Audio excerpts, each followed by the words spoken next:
Hey everybody. So this is probably what we're gonna be doing today, whatever you can see on your screen. So we have a pretty nice water solver in place. Yo, what's up JD? Which spreads, and I mean it looks, I'm not talking about like the visuals of the actual water, I'm talking about how the terrain fills up, and that looks pretty okay except for that part, but we know how to fix that. But then we can quit, and yeah, we did some tries yesterday, so that's why we have this. Just give me 1 second and we can do it again with the correct setup. Let's remove this and re-enable this. Yo, what's up Mycel? Like,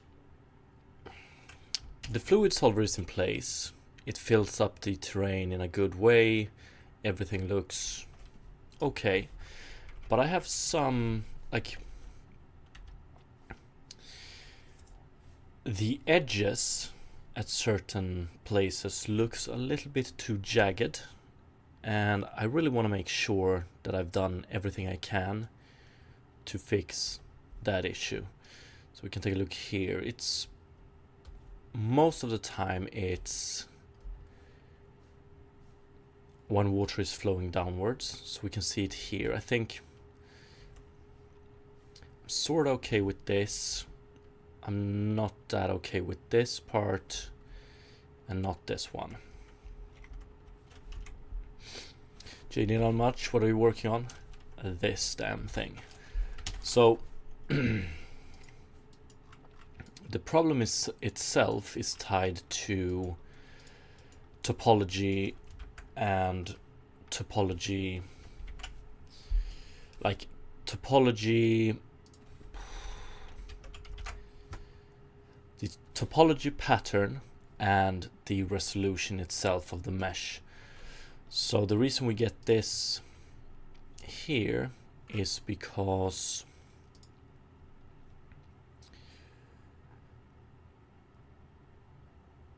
the ground mesh and the water mesh intersects here, and based on the different topologies of those two, we get this little jagged bit here. And yesterday we ran through some different ways to fix this, which ranged from everything to increasing the resolution of the mesh, to altering the topology, to trying to fix it in the shader, to alter the fluid solver in such a way that we get good edge values for points that are where the water isn't above the ground level. A lot of different stuff.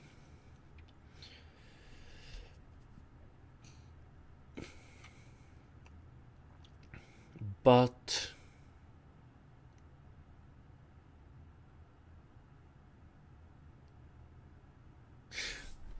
one sec here.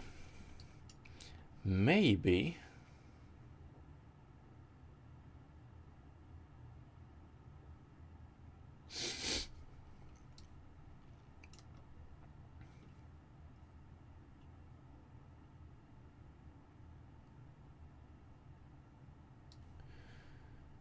I think like setting the edge values to a water value using the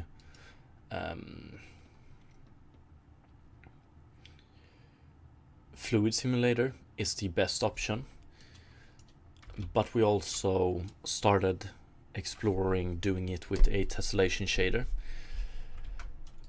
But what if, okay, so let's see here, I need to differentiate between, so this is the ground mesh and this is the water mesh. What if, so this point right here is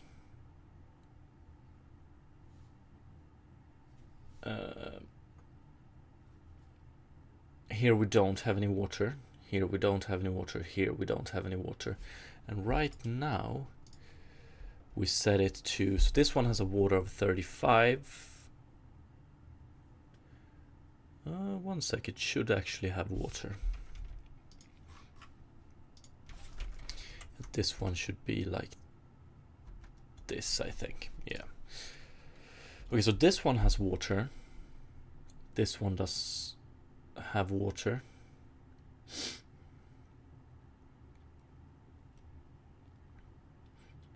What can we set? So this one doesn't have water. It has 34 water value, but we need 65 to have water, or 66 actually. Like what water value should we set this one to make the intersection as clean as possible?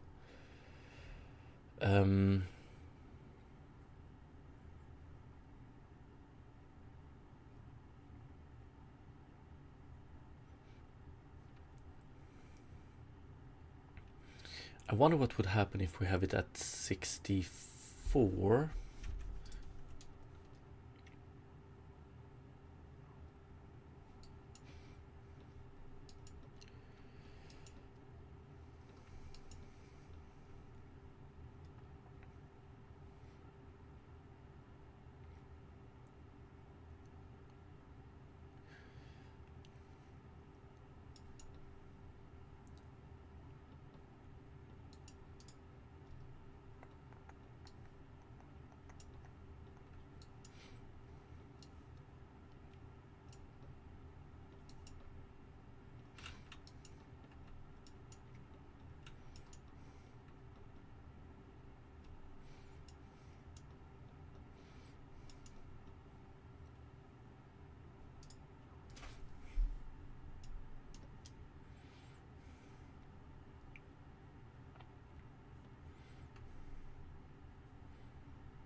Or basically what it's all about is that we want to make this quad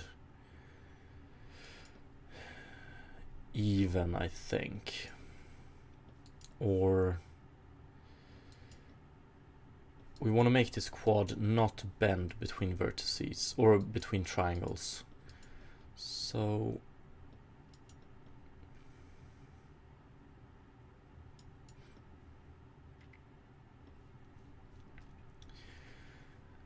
the 3 points with water has to decide the height of the point that doesn't have water.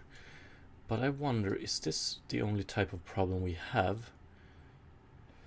1, do we always have triangle, or does it exist a point where we have a triangle that has only 1 point that is water?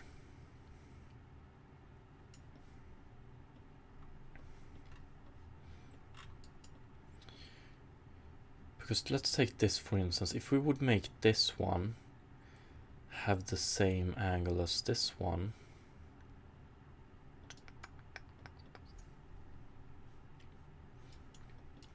but that's impossible to figure out. So this point here gets its water from this point, and these other points. So we don't really know the angle of this one.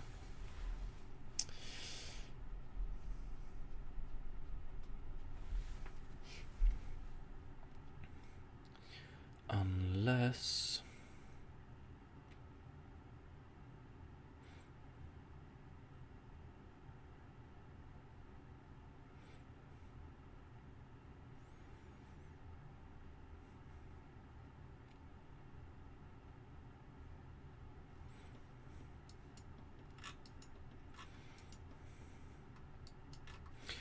For this one, it's much easier because this one gets its water from this one, and this one, and we could align it. So basically what I'm saying is we take these 3 points, we create a plane out of it, because 3 points will always share one plane, and then we decide the height of this one in such a way that it also is within the plane. But that works for this case. For this case we can't really do it. No, we can't.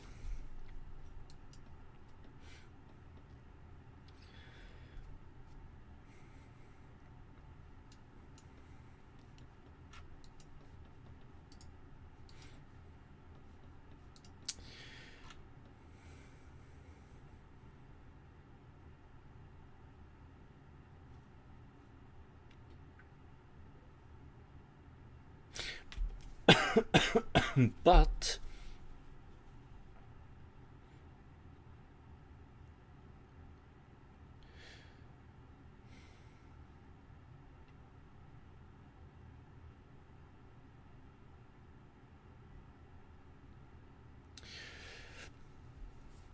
so this case, for instance, if we set the water amount at this point to be equal to the biggest one, we get this one, and then we should see yeah, then we get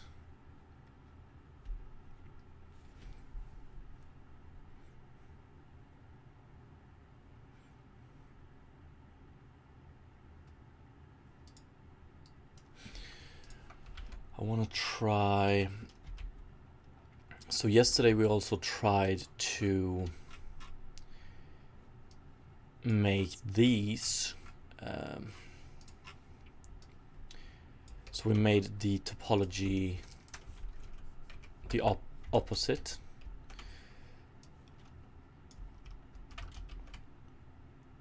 So if we went ij, I, j plus 1, I plus 1, j plus 1 for the first triangle for the ground, we went ij, I, j plus 1, I plus 1, j on the second one. I don't know if that helps or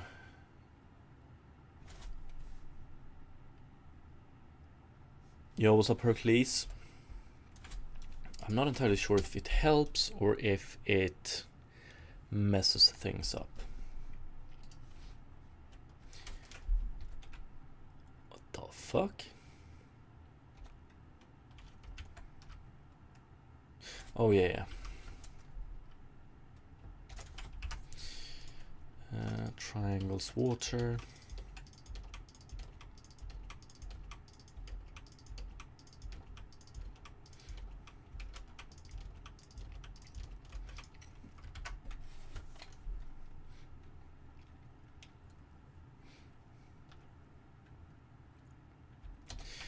Because I know, like, no matter how nice we do the water shader, if the edges are jagged, it's gonna look... It's not gonna look good.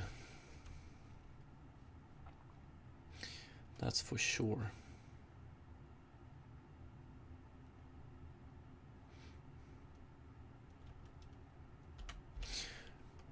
Okay, so if we have a...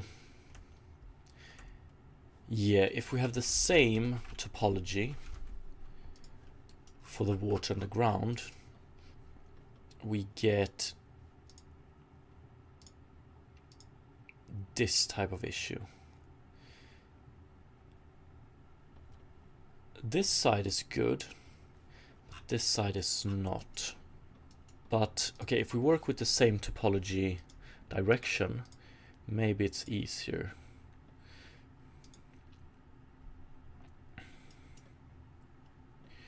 And if we do...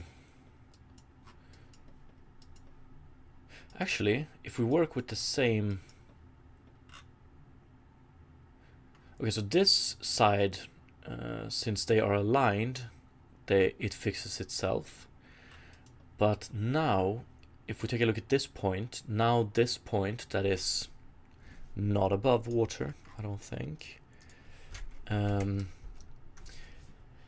Now we have access to the 3 points that are, so the 3 points making up the plane, and same thing here. So we have the 3 points making up the plane.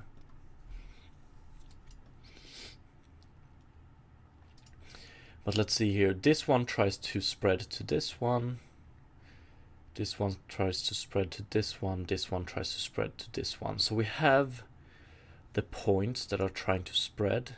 We just need to recalculate, we need to calculate the height here based on water amount, water amount, water amount.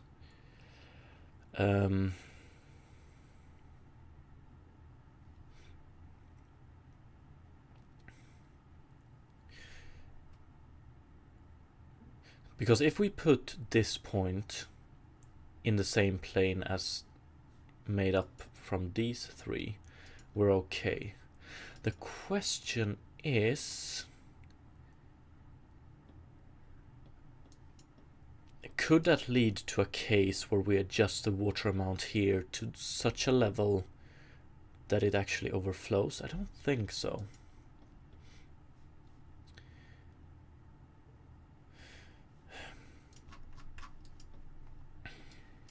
Oh, this side, like I'm entirely okay with this side. So it's this side, and this side at all points. Yeah.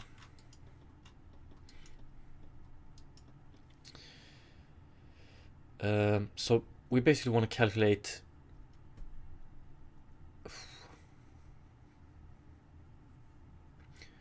given 3 heights, calculate the 4th height in such a way that it's within the plane, and we know the distance between those.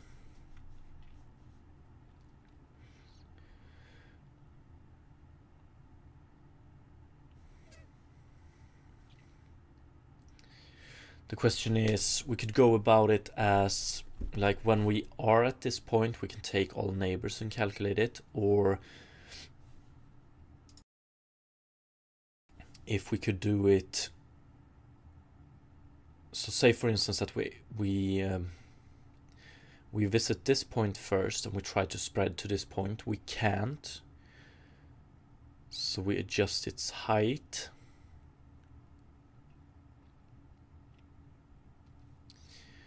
Then again, then we need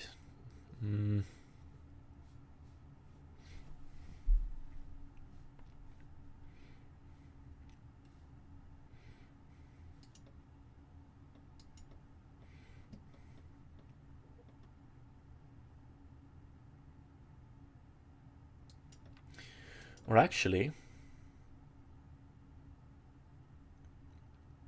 I guess we could also take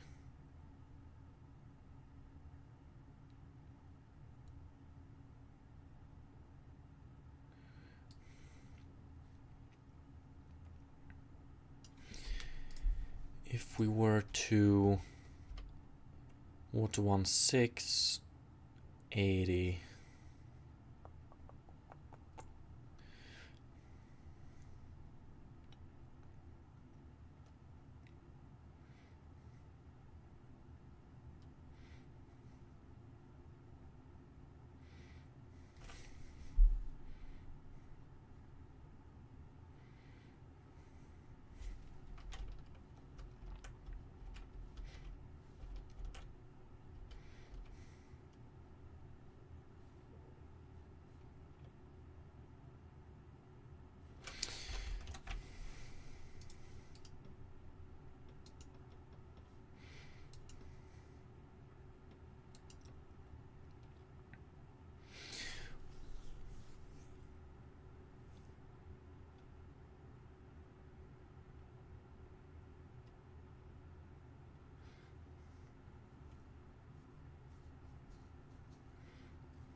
Hmm.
If we calculate, I'm just trying to figure out how we can do this in an incremental way. Like, if we were at this point and we take all the neighbors, then it would be pretty straightforward, I think.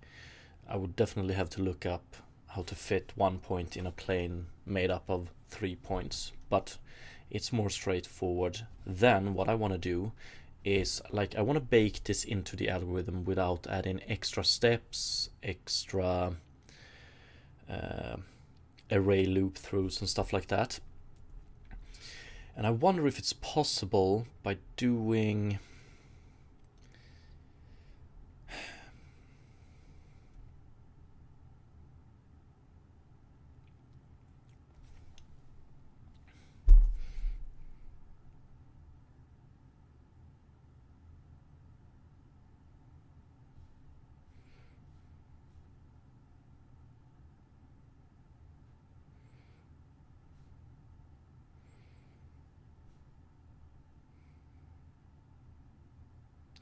so we try to spread this water to this one, and we know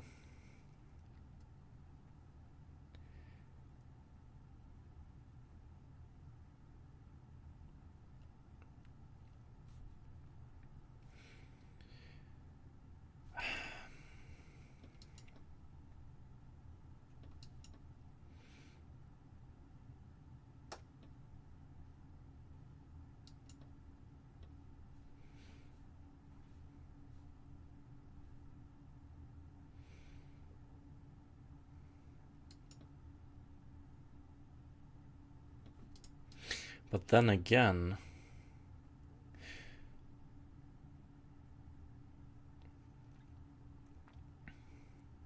yeah, if we fix the shape of this one, there's not a guarantee that it will align with this one. So we need to take the ground into account as well.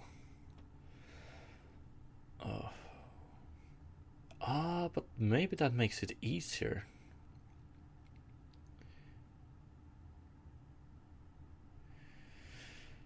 So if we can't fill this one up,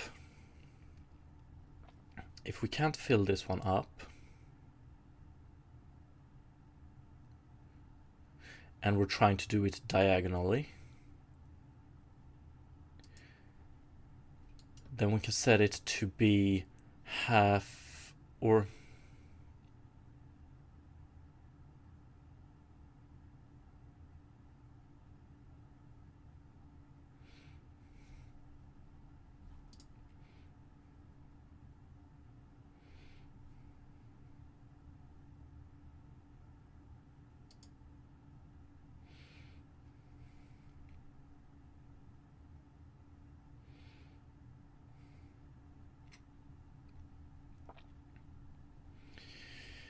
then we can set it such that we're gonna have water here, we're gonna have no water here, so it's going to cut through the ground.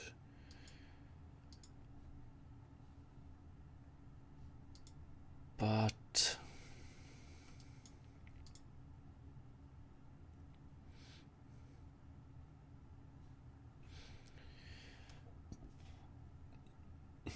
can we make, if we Let's say that we want it to cut through the ground at the center between these 2 points. Can we set...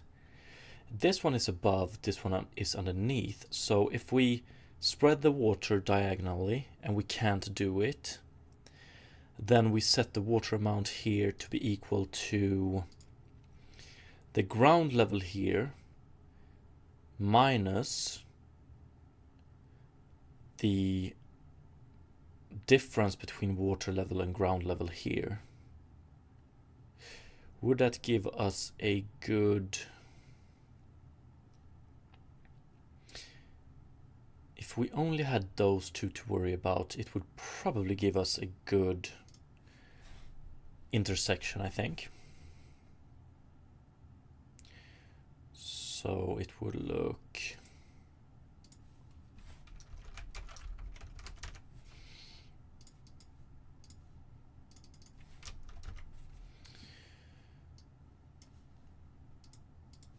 So if we have ground like this, and we have this water point here, let's make it more blue. We try to spread diagonally, we can't, we don't get any water here. So we set the water amount here to be equal to ground level and this difference. That would... I don't know, I'm not... Let's see, we can do it like this. I thought... There we go. Let's do...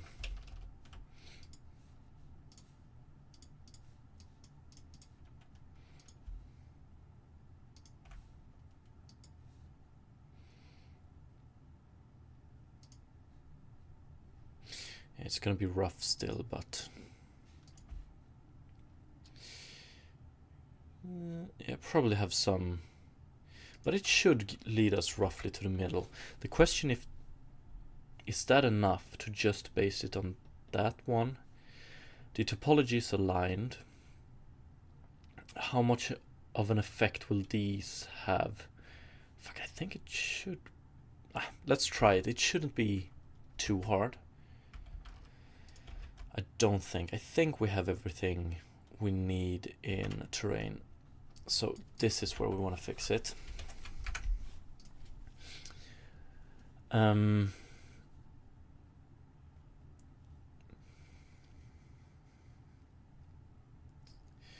So basically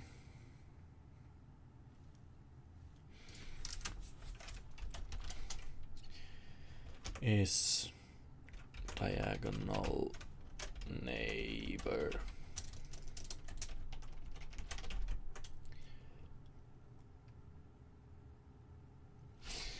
Hercules, I'm no water game dev, but can't you just try all your theories out and see how it looks? Yes, of course. Like,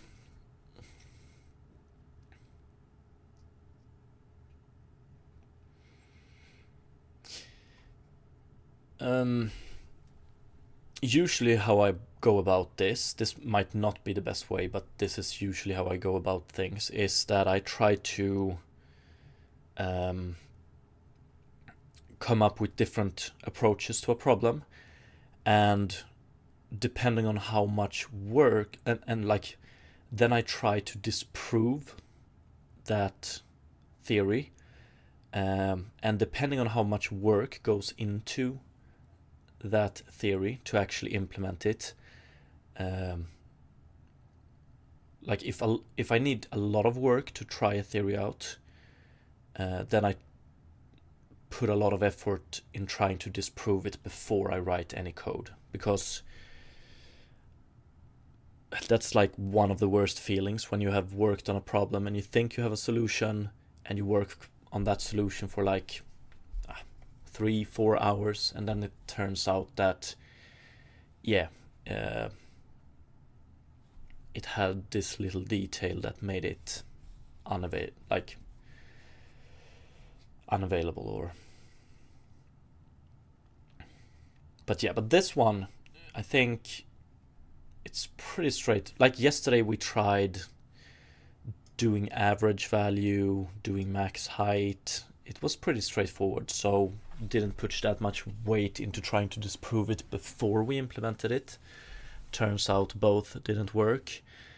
This one doesn't take that much work either, I don't think. So it should be pretty straightforward.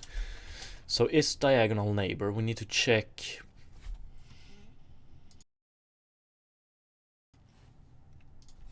if it's a diagonal neighbor, and I think we can do it with,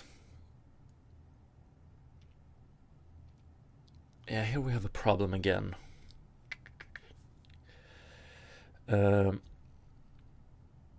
We want this solution to work with terrain patches. Right now we're not working with terrain patches, so we can just do this. Is diagonal neighbor is true if p.x is equal to n.x or p.y is equal to n.y. Or actually, if this one is not equal to this one and this one is not equal to this one. So it's pretty straightforward. If we have a grid, this one and this one, or this one and any neighbor is a diagonal neighbor if they don't share any coordinate. So this one and this one share x coordinates, this one and this one share y coordinates, this one and this one doesn't share x nor y coordinates. So if these are not the same and these are not the same, it's a diagonal neighbor. And then we just, I think we can, visible water, already visible water, and we increase the water. Yeah, let's try it. So if it's a diagonal neighbor, then we want to set the value, and we want to set it to set value. We want to set the water value, I guess, yes, and we want to set it to p.get, or actually n.get value terrain data height, and then we want to remove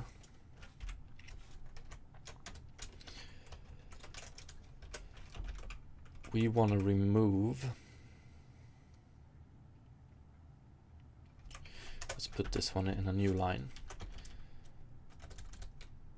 What we want to remove is p.get value terrain data type water minus p.get value height.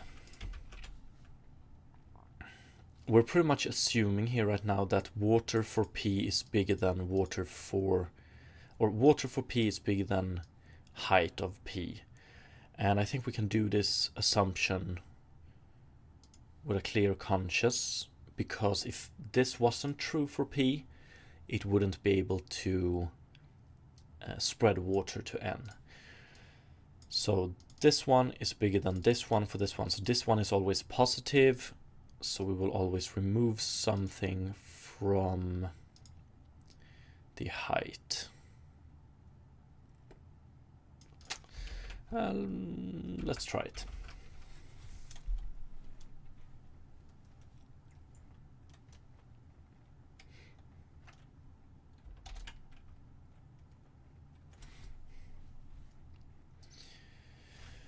And then of course we have a few other visual issues, but not one that is, I think this one is the most apparent one.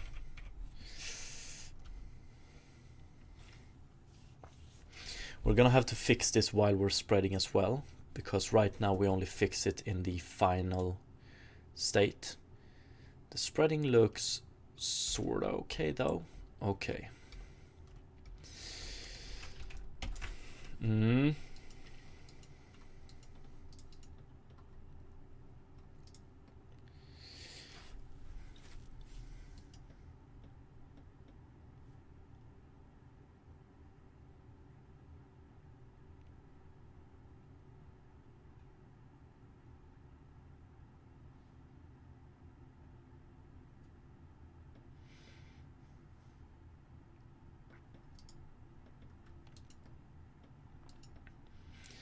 Okay, not as easy as this. Why?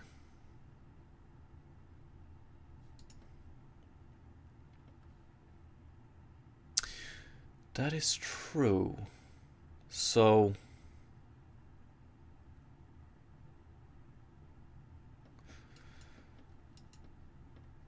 here we have a case.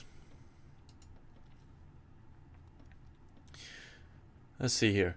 This one has water, this one has water, this one has not. This looks...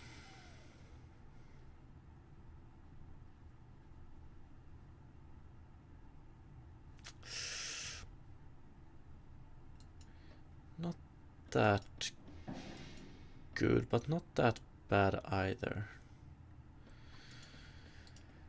But then we have this little artifact here. I wonder if we didn't have this one, would this one be...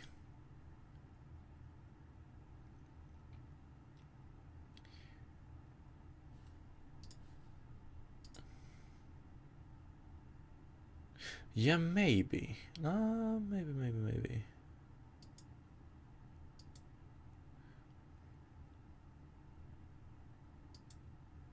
Probably.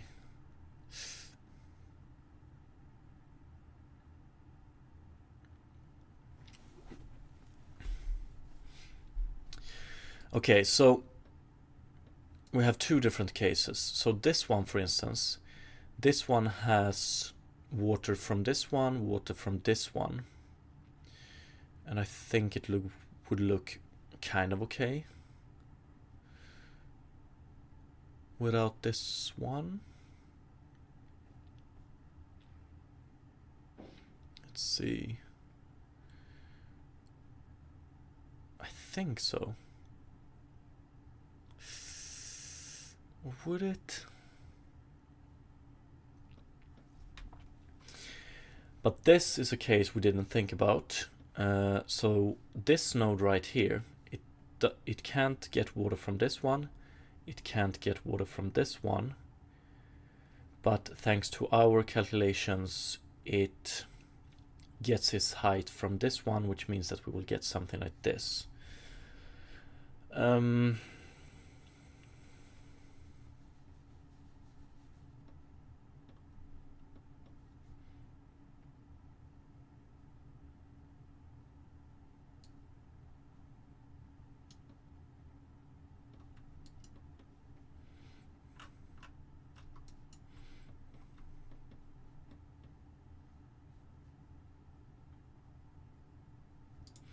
Same with this one. But this one can actually get... No, it can only get water from one. Okay, so yeah. I think we smooth out the issue in these cases, where we have 3 points leading to one diagonal outside. But we make it so much worse in this case, where we have no points being able to spread water.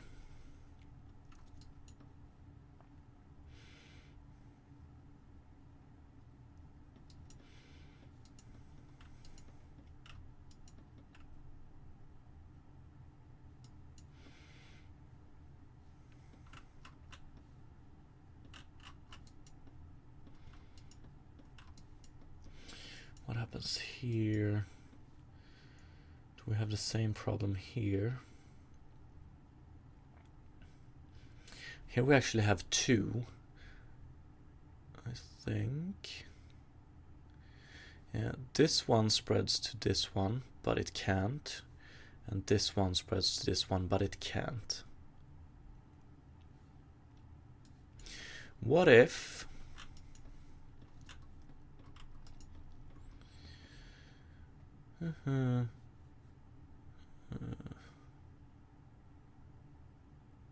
What if we don't care that it's a diagonal one? So we skip this one. We set the water, we calculate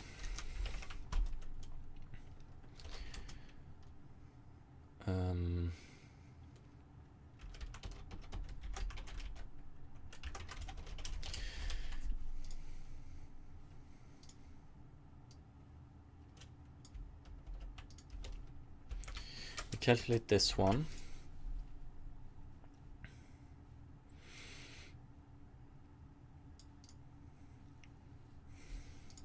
And here we do an average. N dot get value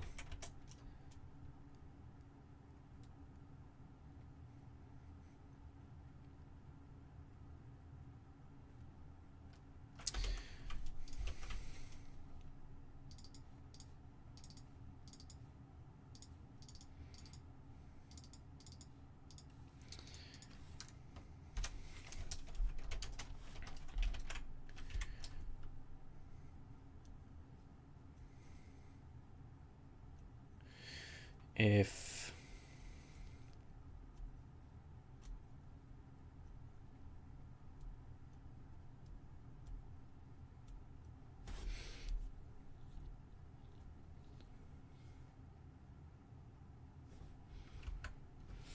what I'm thinking is that we do the same for all of the 3 points, and then we take the average of that. But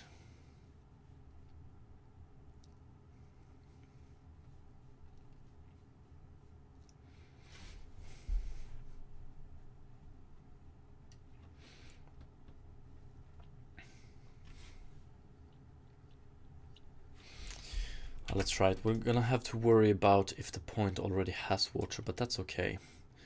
Let's see if n dot get value. For now, we can just do this.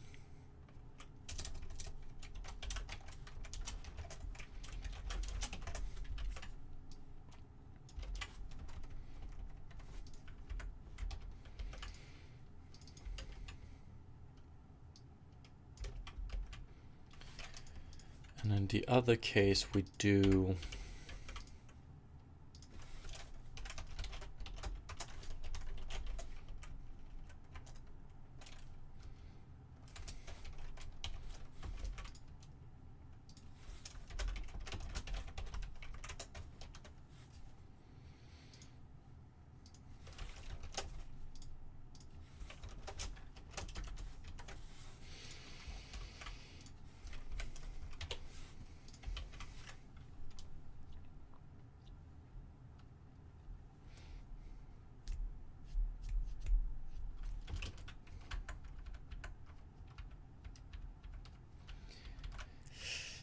hopefully we'll get a better result than this.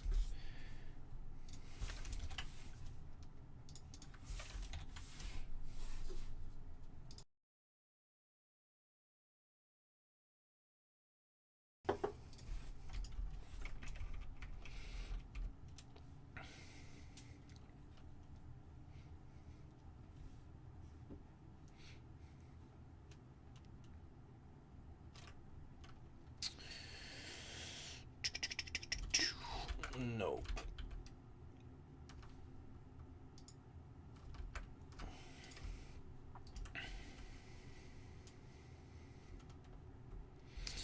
We pretty much just managed to minimize it. That's about it.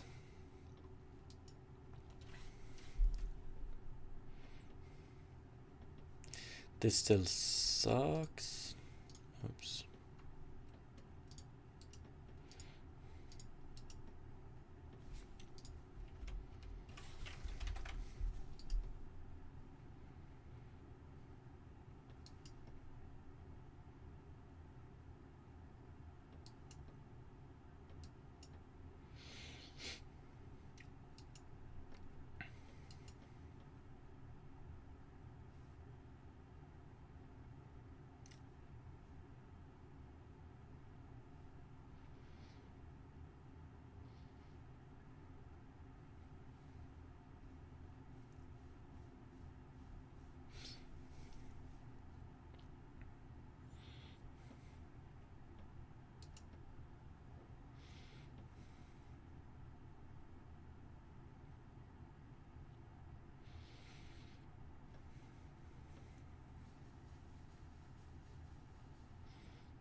The best option still seems to be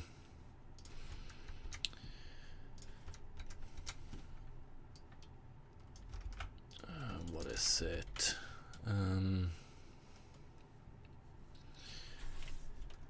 N dot set value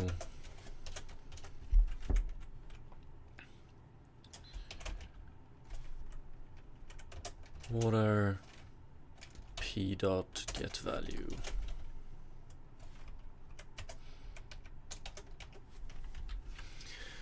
So increase water, we just set it to the maximum.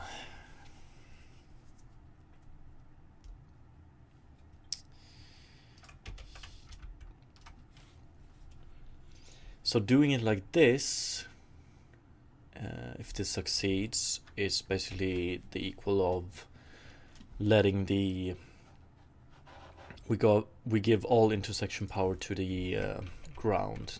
The ground pretty much decides exactly how it will intersect, or how the intersection will look.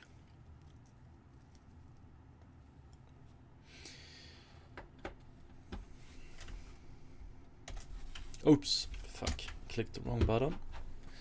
Let's try that one again.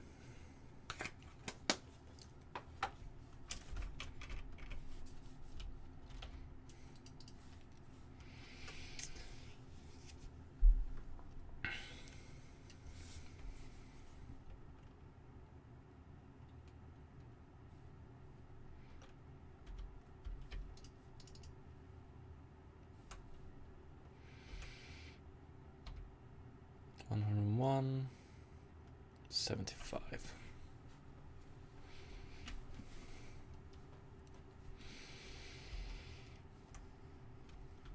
I hate it.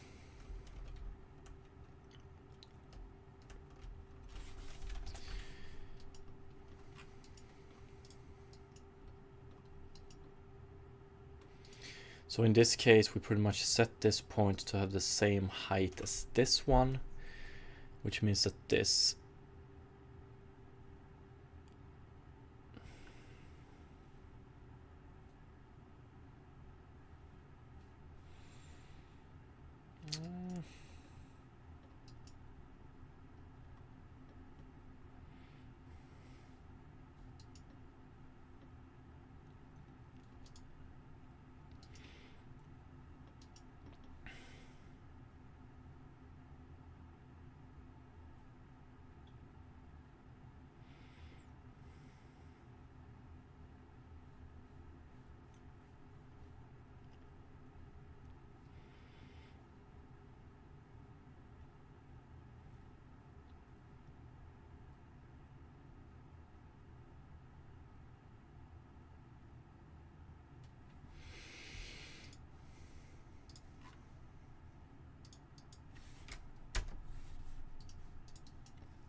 it looks so damn good. When we have the topology aligning like this, it looks very good. Yo, what's up, Mimi? Yes, indeed you do. Water with some very jagged edges.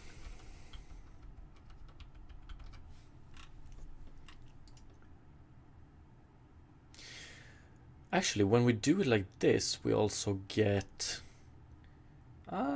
sorta good normals. Why don't we have good normals here?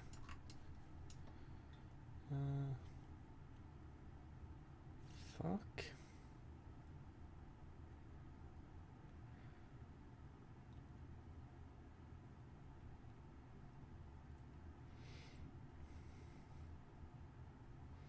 I know.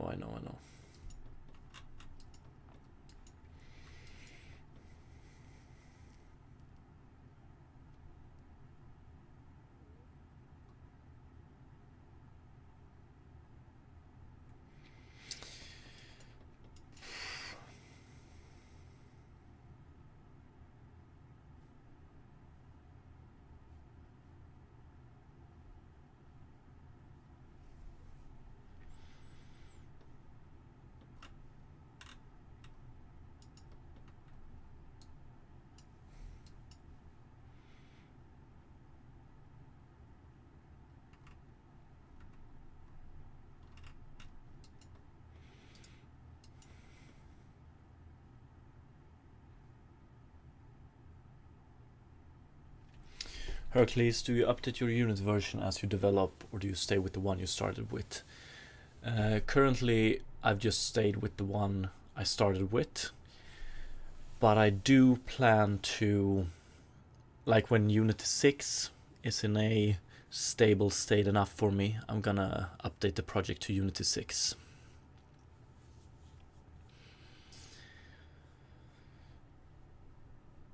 Previously, I've always jumped from LTS to LTS.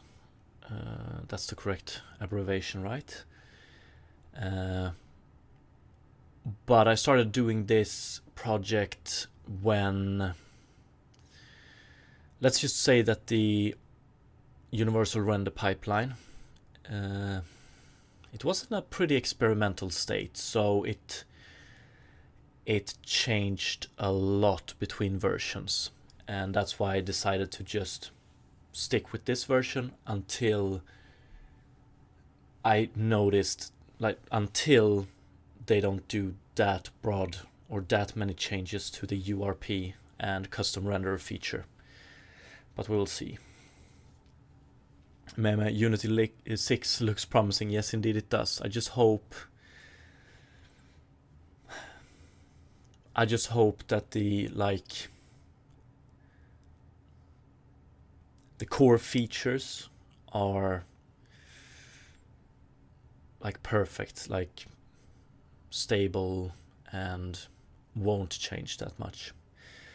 Koliputis, why only for watching? Yeah, I question myself that every day, but I do also stream on Twitch.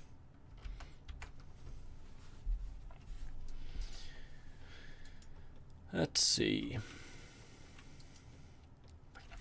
When I look at this problem right here, I just get this instant feeling that it has a very simple solution. I just don't see it, which annoys me. But also it could go the other way, that we don't have a solution for it.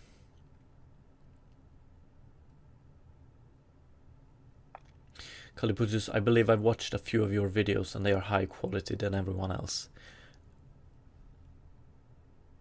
Thank you. Appreciate it. I put a lot of effort into those videos.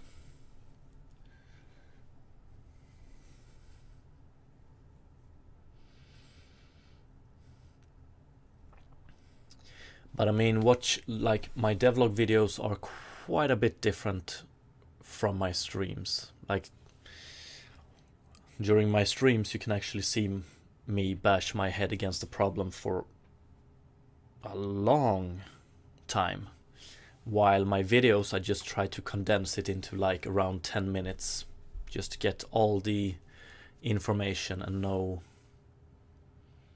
fluff. Honestly, man, you deserve 1 million subs. Thank you, appreciate it. I don't know about 1 million, but maybe 100,000 at least. But that would require me to release more videos, which I'm planning on.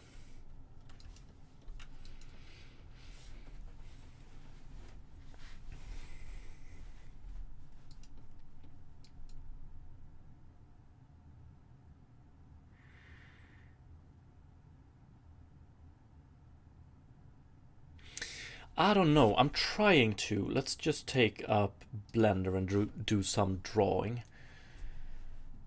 I'm wondering.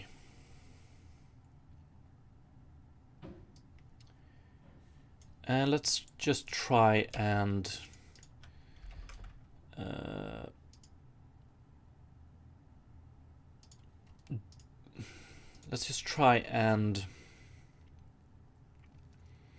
recreate this issue.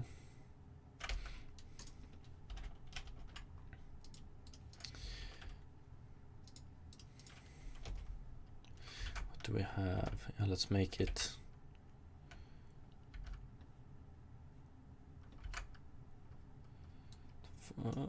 yeah, let's make it as equal as we can.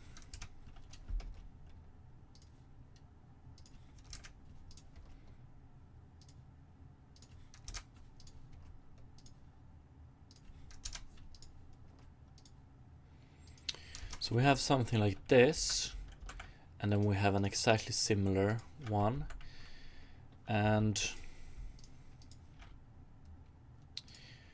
I don't know how I wanna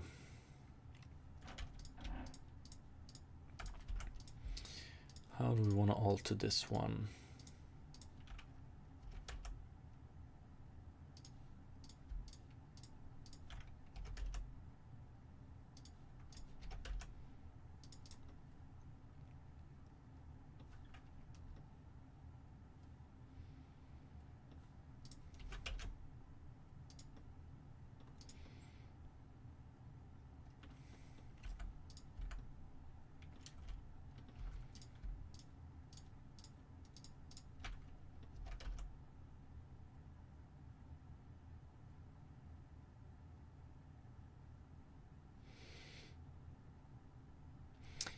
Actually, now I think we're doing it in the direction that is good, right? Yeah, we want to do it when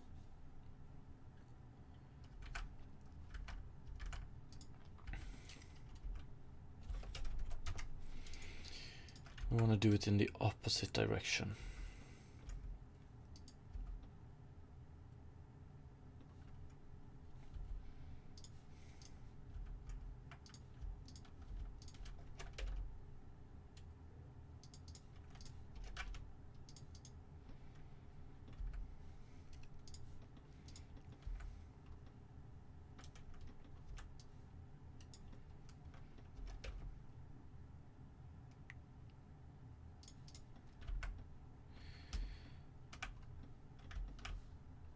Right, it's these jagged parts we want to fix.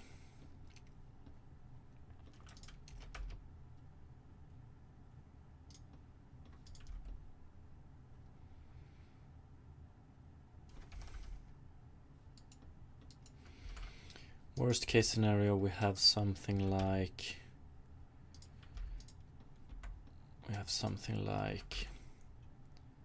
this, right?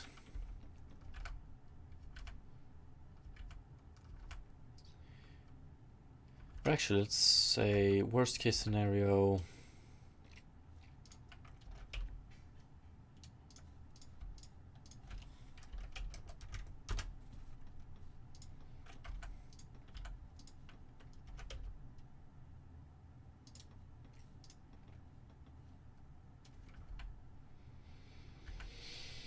What do we have?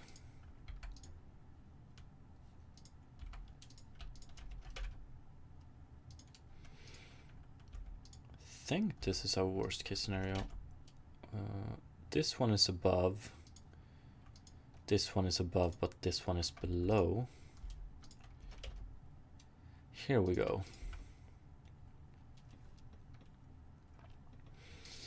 This is the worst case scenario, right? Yeah. How can we...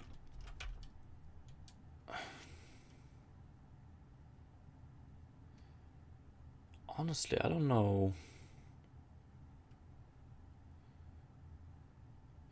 We're always gonna have that type of problem. There's really no way...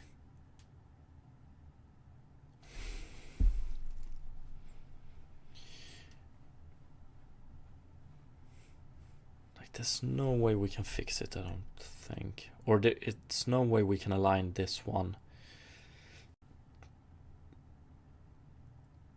Unless we go like this, but then we're gonna have an upward and it's gonna look weird. There's no way we're gonna fix this one by adjusting this point's height.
Yo, what's up, PG King? I'm sorry to disappoint, but we're still on this boring ass problem. And I think there's really no way to fix it without altering the topology.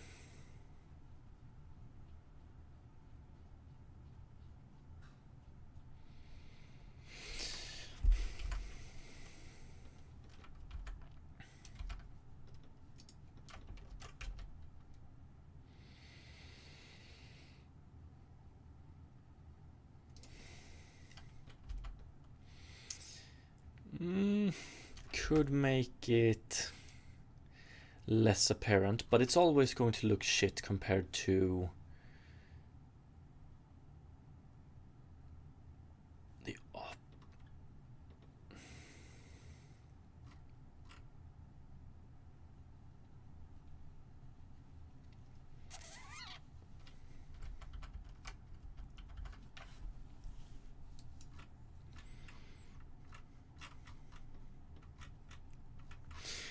And we can see here also that if we have a flat water surface, it works good in both directions. It works good. I was about to say that we're always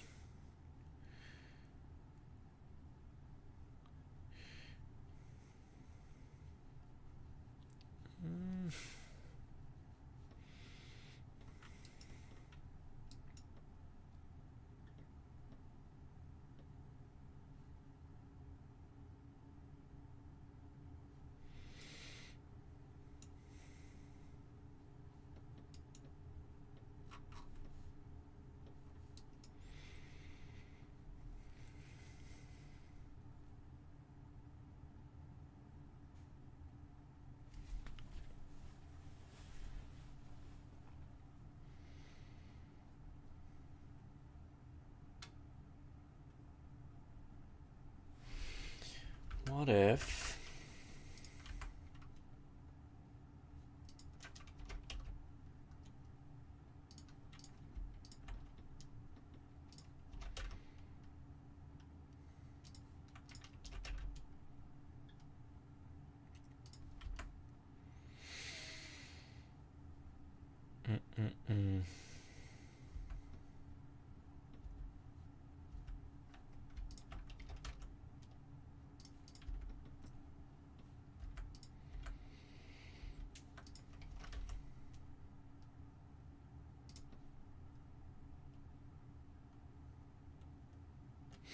yeah, the problem as well is we never want to adjust this one, even though we can minimize the issue by adjusting this one upwards. That is going to result in water pretty much climbing the edge That's also something I want to avoid.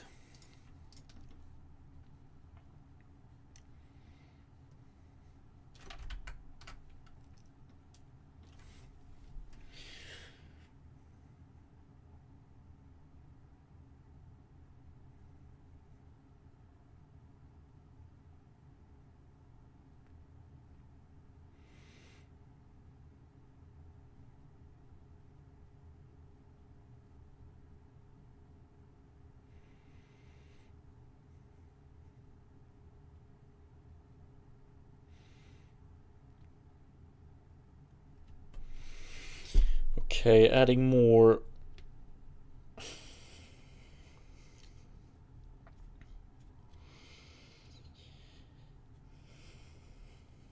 Okay, I'm almost entirely sure, almost, that we can't solve this by working with this topology alone. We need to introduce more vertices.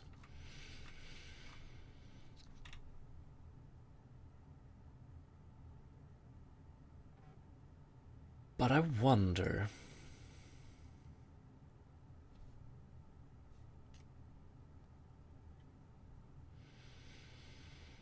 So what I would like, I don't want to introduce these vertices to be part of the actual model. I would like to do it with tessellation in a shader, but I'm not sure we can tessellate the way I want, because I would like to introduce a new vertex here, split this triangle into two, and this one into two. And then we're back at the tessellation problem.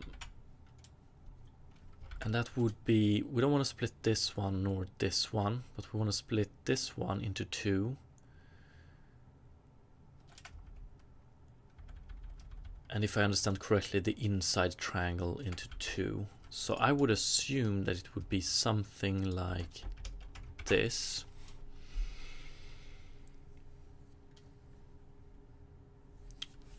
But what we split into then is, we don't split this, we split this one into two.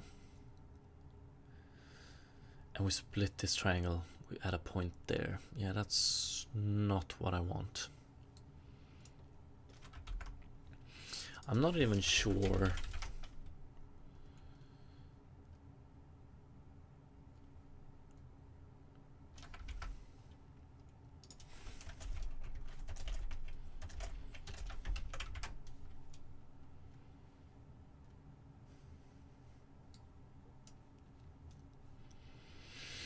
Now we get this point at least. But now we split each of them. This one, and this one.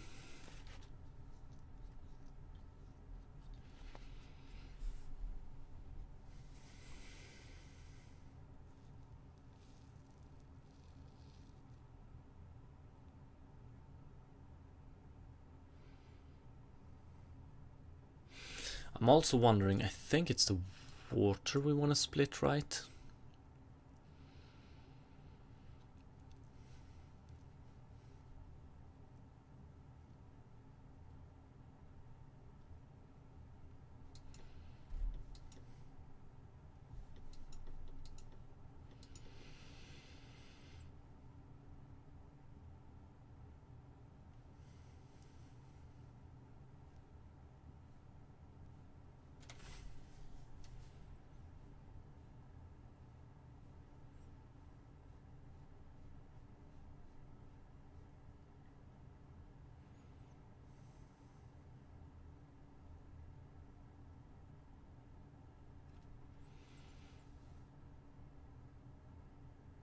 Could I hack this?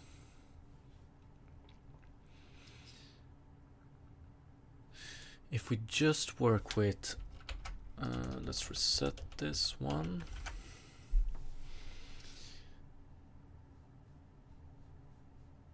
If we displace the water,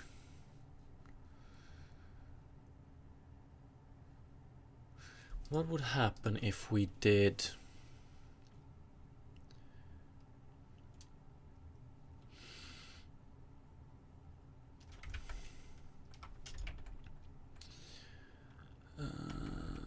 procedural water. If we did...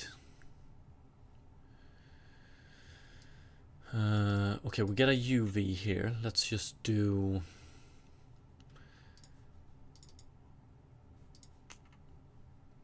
Let's just do...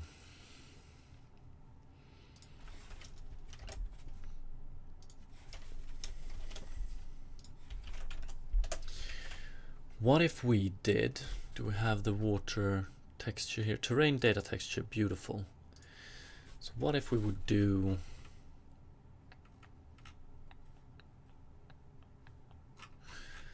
Okay, we don't sample it here right now. Let's do it.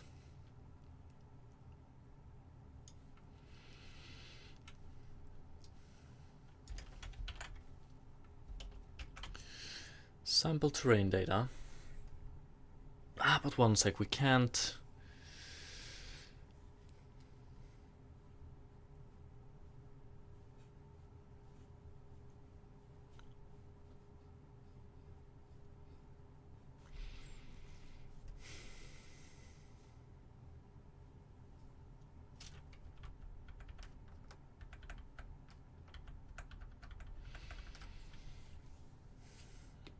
It won't do anything if we just displaces the vertices. Let's try and introduce... Let's introduce tessellation here as well. Why not? And let's see what we can get. Terrain, procedural grass. We don't care about... We care about... We want to do vertex shader output. We want these.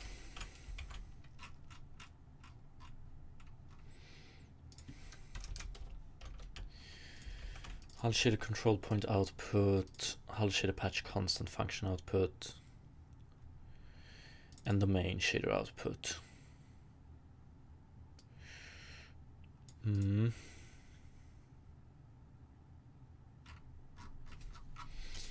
then we do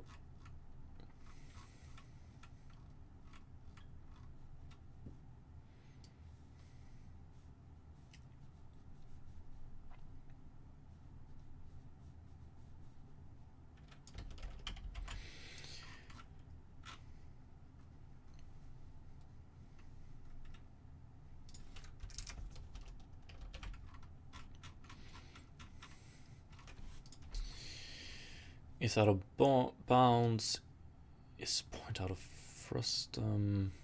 Yeah, let's just go with these as is. Do we have view direction world space? Okay, let's simplify this one. Let's just do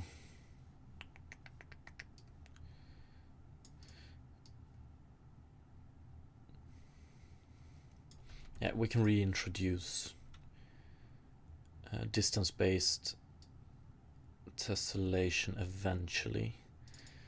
Position world space, UV.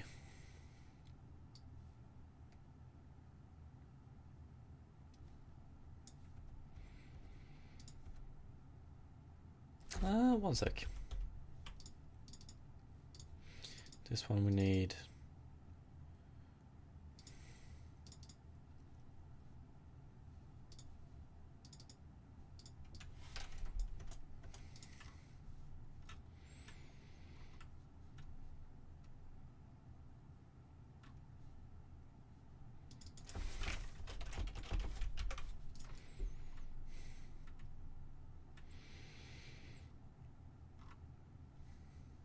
Vertex shader output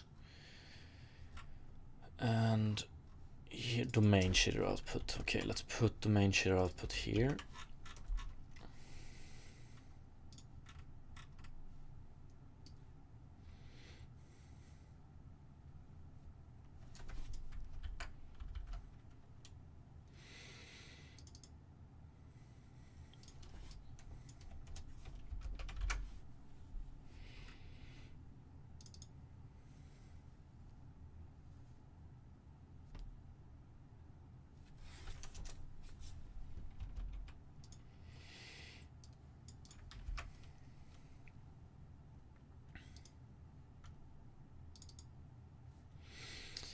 Yeah, we want these.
Oh fuck, we have this one as well.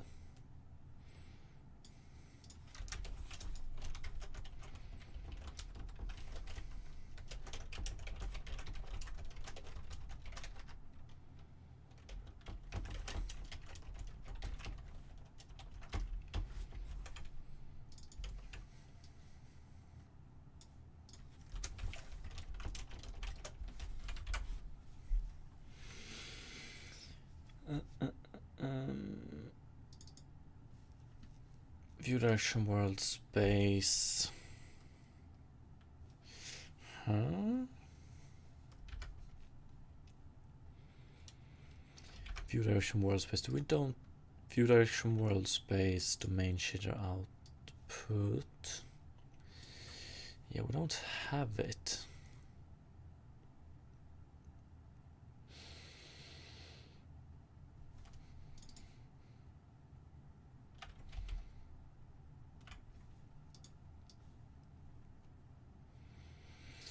I was pretty sure. Okay, we actually calculated in geometry shader output, of course.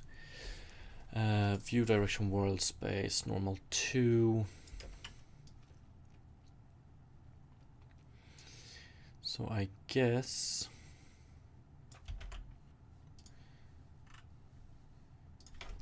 we can put this one here.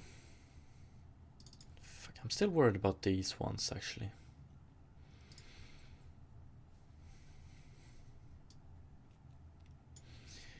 And I think we can skip this one. View direction, world, space. Instead we move this one to the output of the domain. So we do vertex input. No, instead we do this one. Position CS.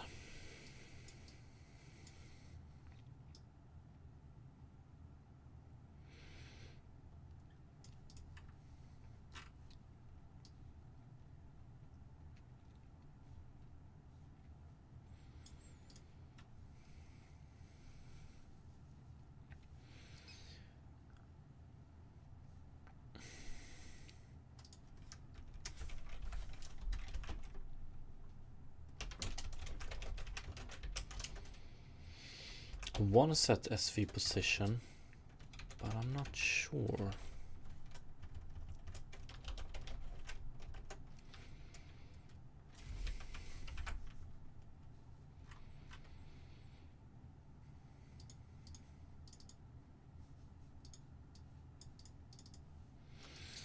Yeah, we don't have fog factor here. I think we can wait with fog factor for now.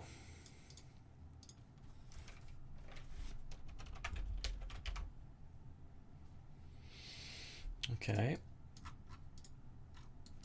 Now what do we have on the ground here? Tessellation, tessellation. We go with 0.1 and 1. 0.1 and 1. And let's see if we can get some tessellation here. So let's do 2, 2, 2, 2. Okay.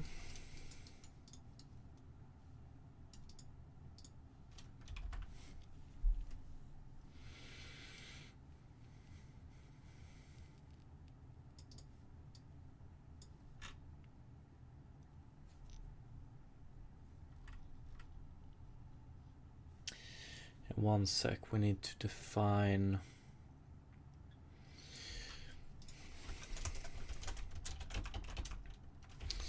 let's just copy them from here. We need target 5.0. What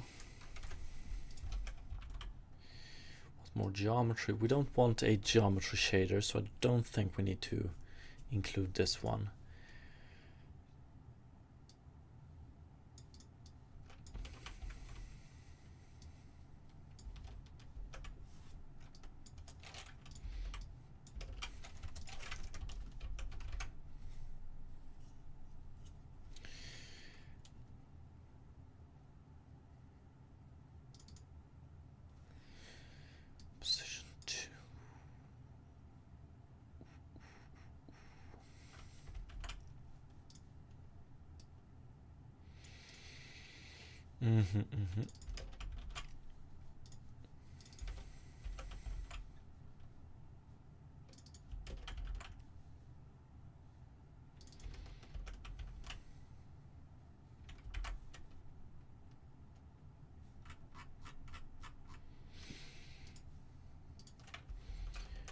Okay, we basically just cull it all, I think. So let's see what happens if we do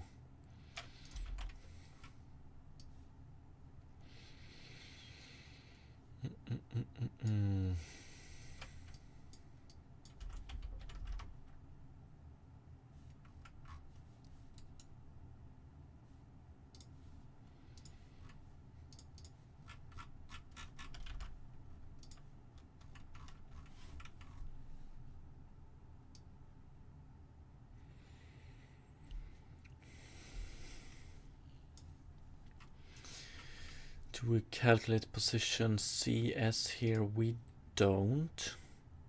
So let's do this. I wonder if we set this one to SV position CS. Previously we did, we used this one. Maybe that's okay. So let's put this one down here instead. Position OS. We don't calculate it. Okay, let's do it like this then instead. Output position in clip space should be equal to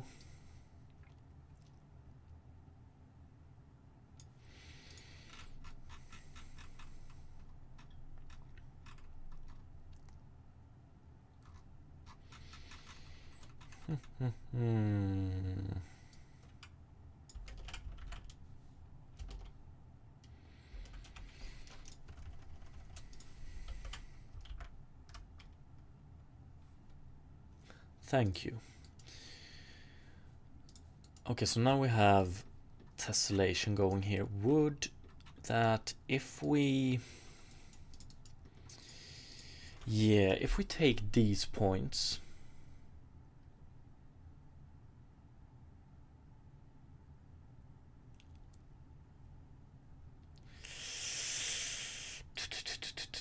it still highly depends on this one. Yo, what's up, Cooler SK? If we could, okay, so for the new vertices, this one, this one, this one, this one, and this one, 4 new vertices. If we would read the water texture and offset those, based on the interpolated value. So for this point, for instance, I guess we would read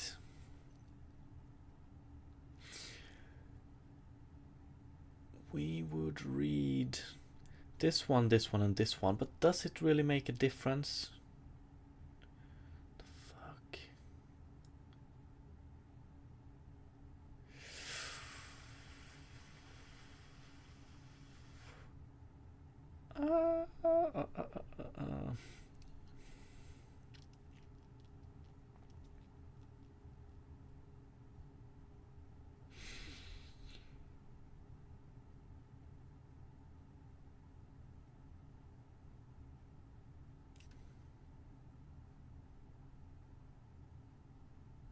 One sec. If we did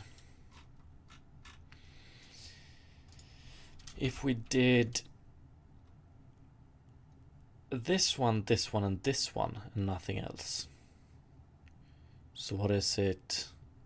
1, 1, 2, 2, maybe?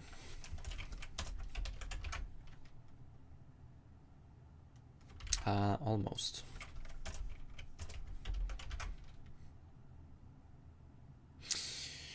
If we did this,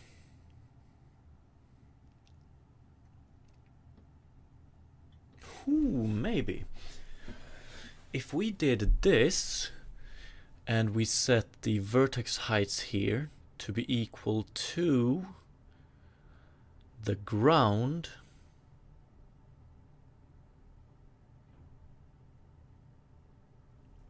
plus, or the ground plus 1.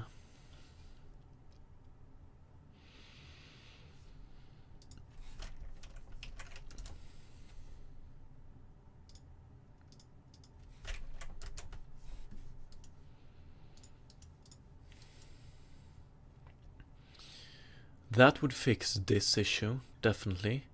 But will it make this one worse?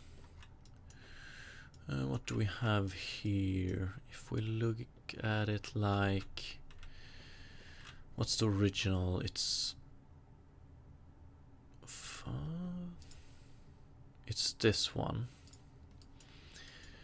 Yeah, so this one would screw this one up, because then we would set... this one, this one, this one.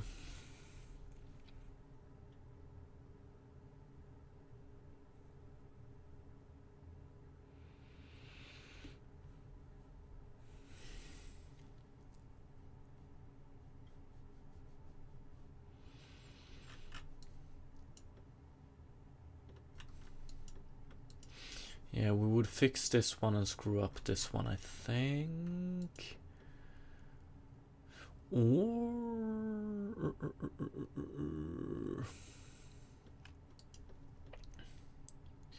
maybe not.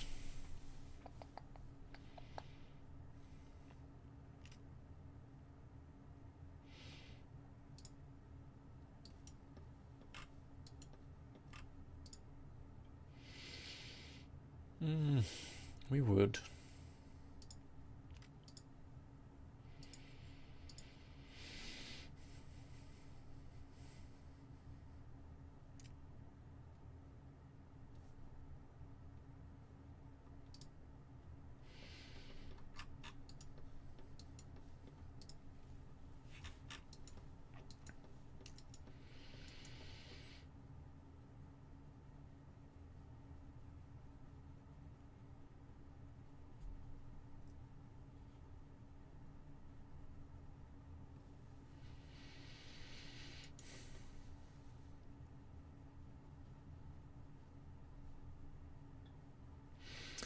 One, two, three.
I want to try one thing.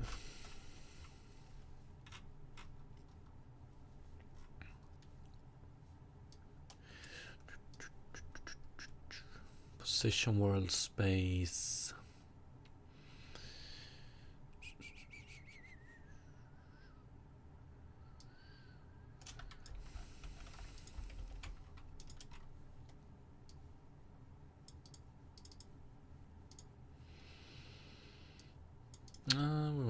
Don't want to do this just now. Terrain data UV, sample terrain data. We skip this one.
Then we just need to set this one as well, and that sucks, but whatever.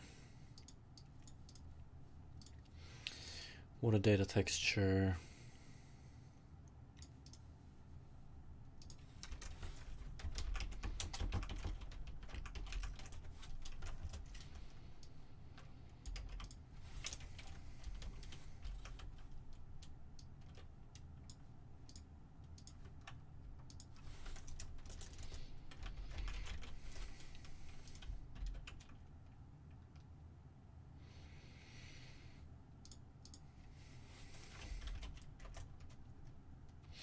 What is it? Water previous, so it should be terrain water data.x.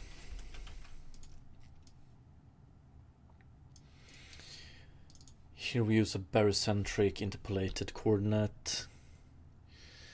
When we sample the texture 2D, we do it LOD. We should still get bilinear filtering, I hope. Not so sure we will fix anything by doing this, but before we try it, we also need to, let's see here.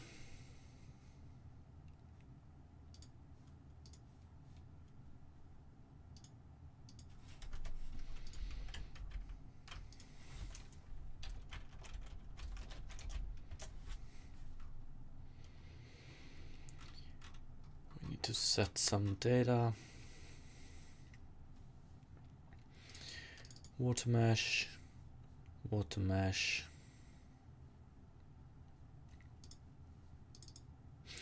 Ooh, actually, what the fuck?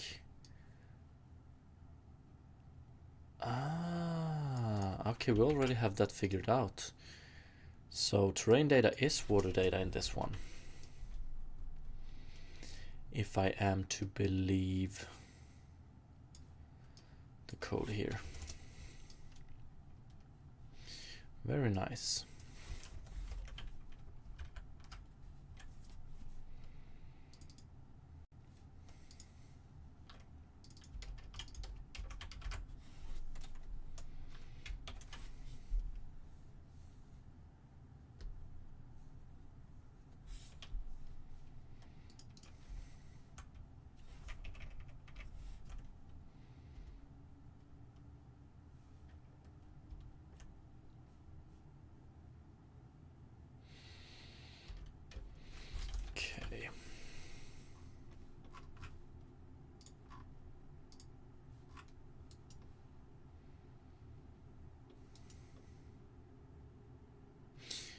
Yeah, we have one issue here still. Let's see.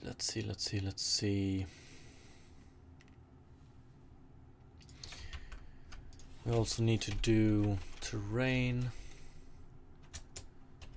fluid solver. Between each step here,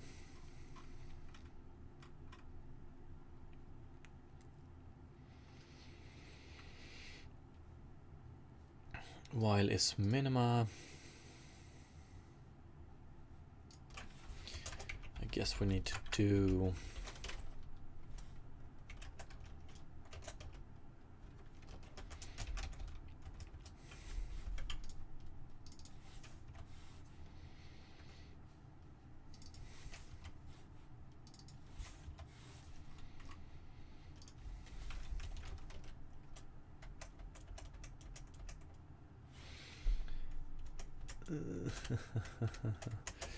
let's add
so it's just previously we have only altered the data on the CPU side, and we just want to apply it to send it down to the GPU, because when we work with the data in the shader we need it to be on the GPU.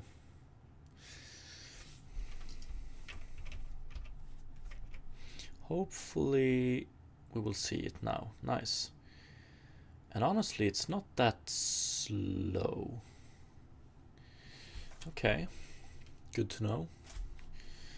And let's see what happens at this point. Ooh, I think... Okay. So if we compare it... this is still some improvement. If we compare it to the old one, then we had something like this. With the tessellation in place, we have this. Do we screw it up on the other side though?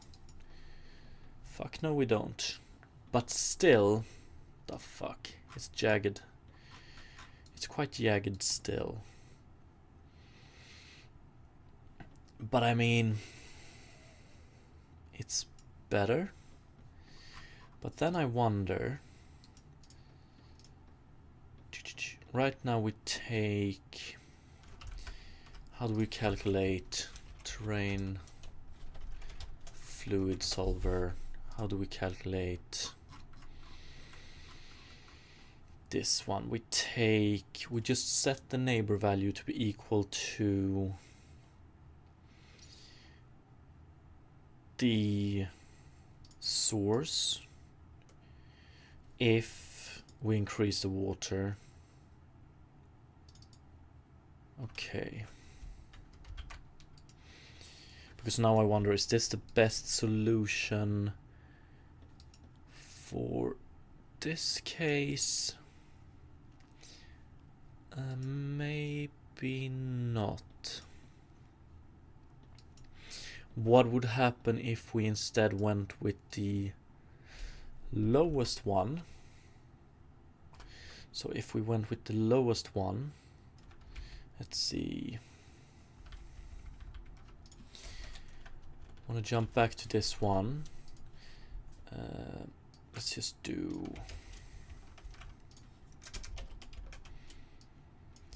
111.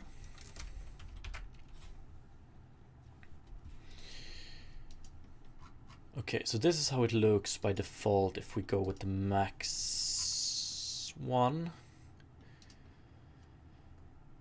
But if we would go with the lowest one, that would probably be this one. I'm not sure. We would probably screw it up, yeah.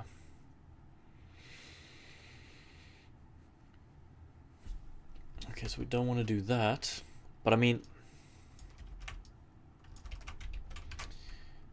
there's definitely an improvement, but not enough. And then if we went 222, not that much of an improvement, but if we went 3-3 instead, there we go.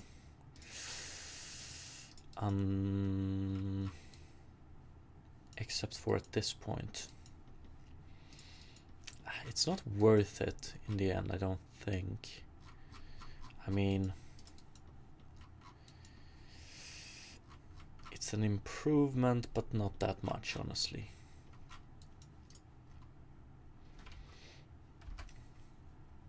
And then if we went crazy,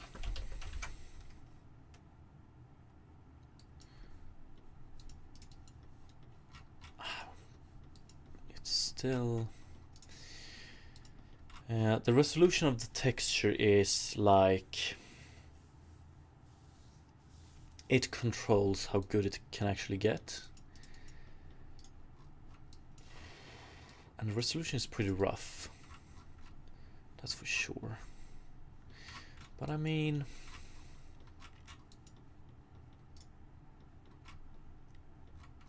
there's really not that much improvement of this one. The normal is pretty good though. Pretty good. It's not perfect, but there's really not that much difference between this one and this one, I don't think. No, not really.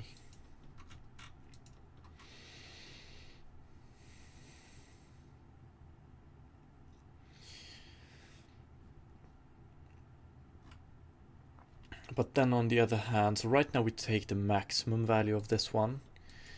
If we would be taking... Are we really taking the maximum? Yeah, we are. If we would be taking the average,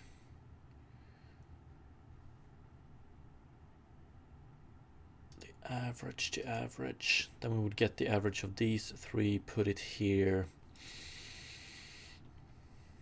It would be pretty low. So this one would be lower, this one would be low. Still want to try it.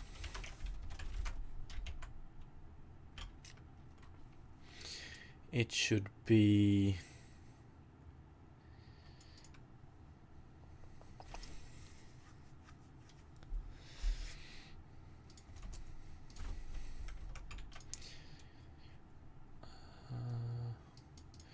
fluid spread divided by 2. But then we don't want to have this check here. So if we did this instead,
average gives us extremely bad normals here. But we can worry about that later.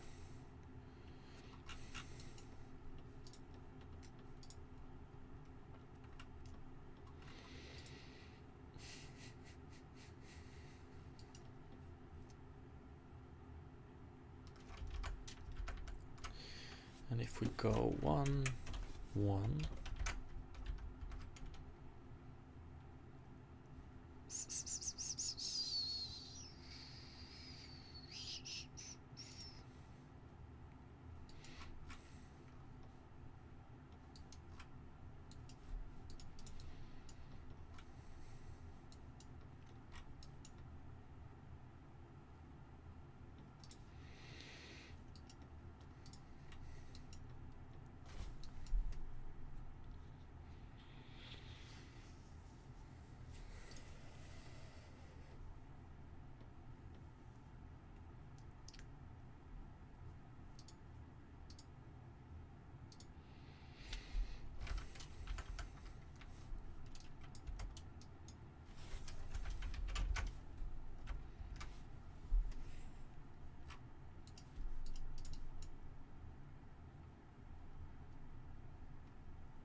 best one yet, I suppose.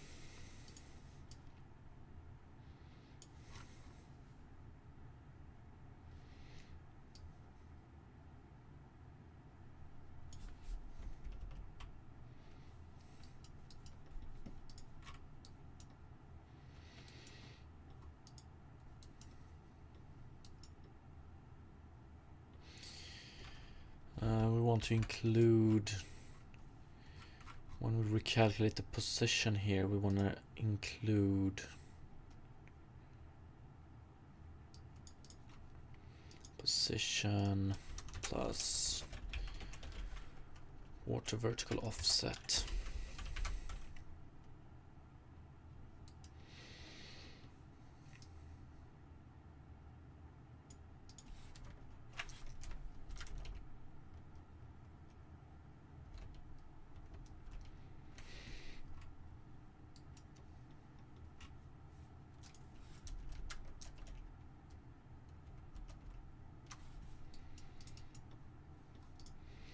Actually, we want to take minus.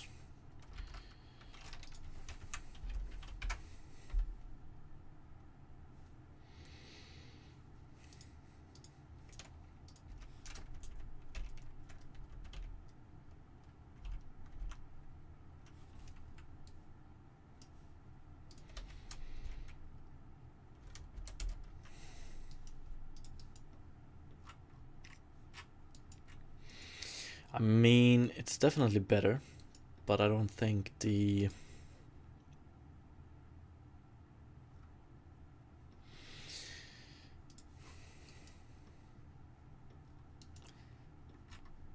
all the work that is being done to just take it from a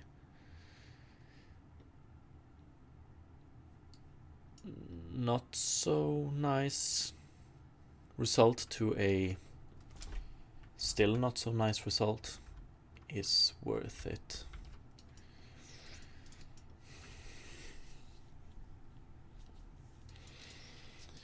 Fucking Edge, man.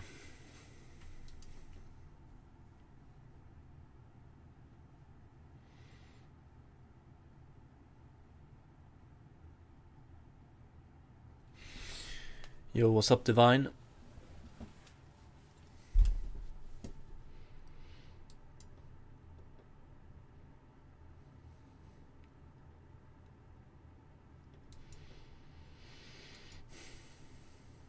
Fuck, I would love edges like this at a point like this. Divine, what are you making? We're currently implementing a Terraform system, a gameplay Terraform system, and we're trying to get the water to work, Data-wise, it works. Now we're just trying to make it look a little bit nicer. More specifically, the edges here.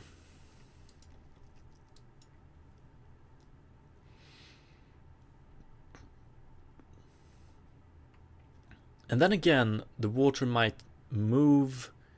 We might adjust the resolution of the terrain. But yeah, is this good enough?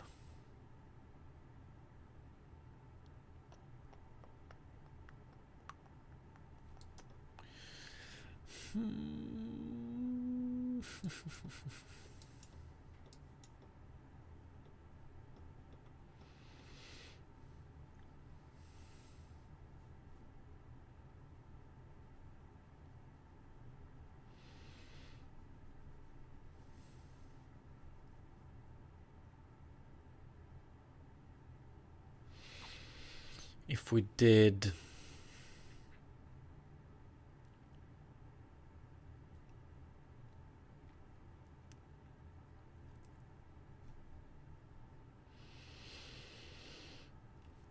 remove this part,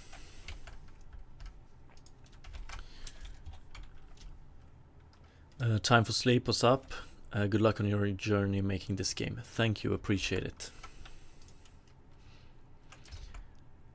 Terrain fluid solver. So what if we do is diagonal neighbor and it's not a diagonal neighbor? So we remove the diagonal effect of the final subterranean fluid amount.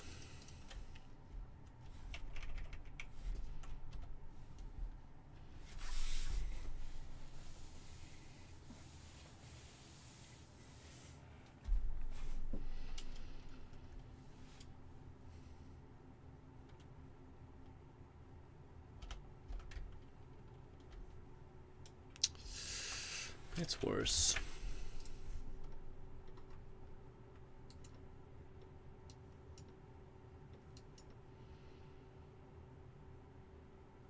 The fuck? Why is it worse though? Yeah, this one goes lower down.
When we create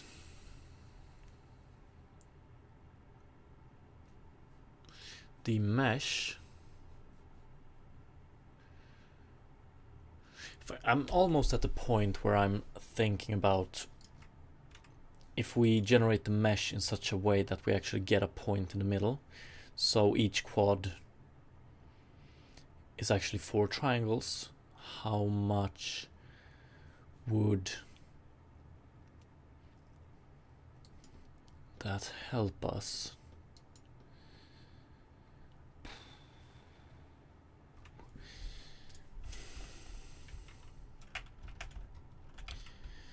It would be a pretty big, let's see here, height.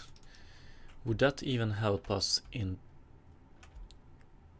with this? So we just introduce an extra vertex which goes from here to here to here. This one always reads from the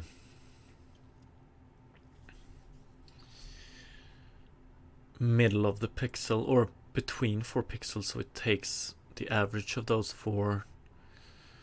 It would probably help here.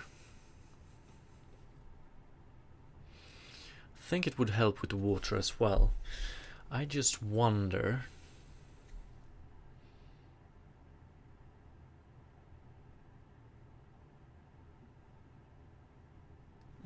we're gonna have to work with it on the CPU as well, which sucks. And we introduce more neighbors, so we need to alter the normal function.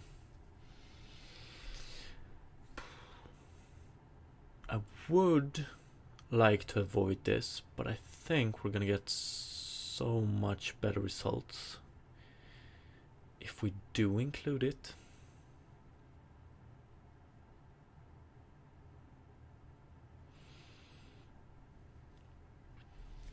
This one would probably be exactly the same,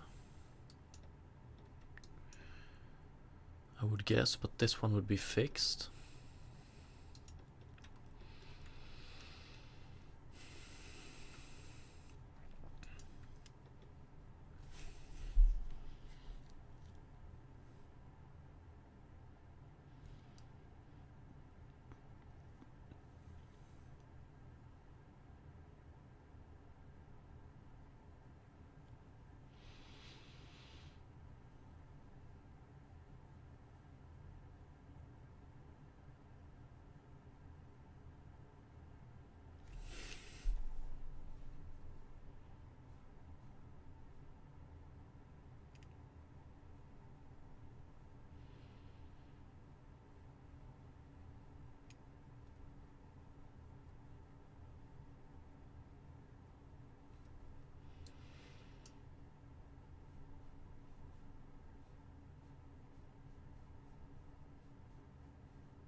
And then of course we need to take that point into account in the fluid solver.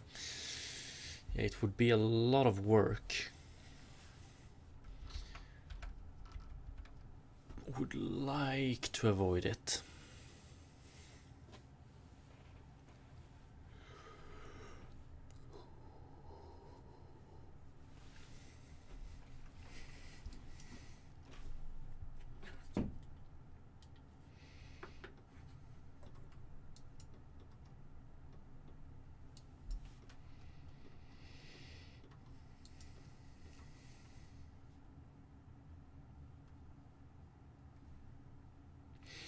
It's extremely unfortunate that we can't... I need to double check it. But if the tessellation shader could take that into account, it would be amazing.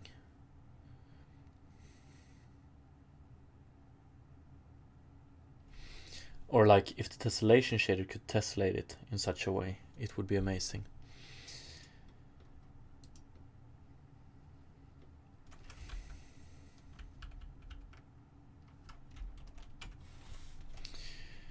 C# HLSL tessellate quad of 2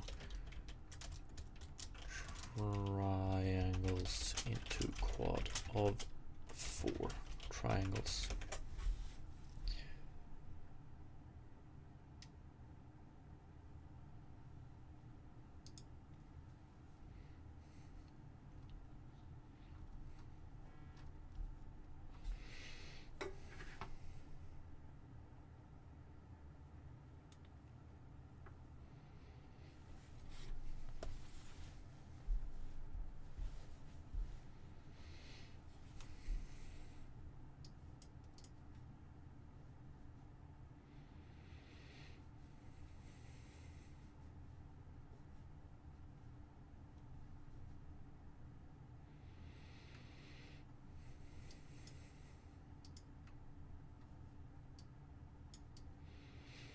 integer.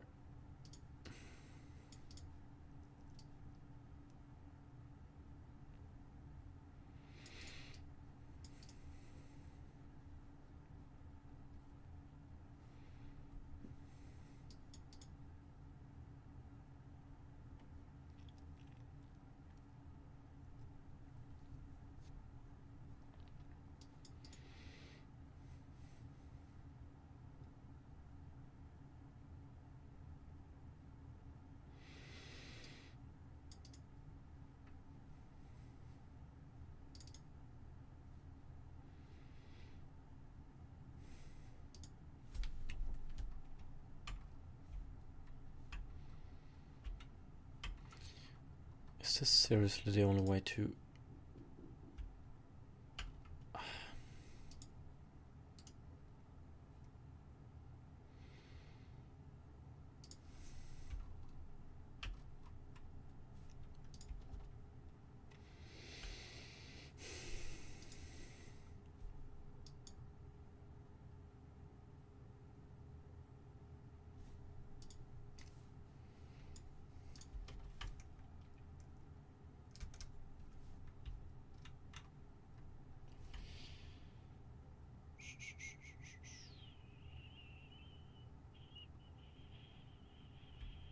We're still not achieving.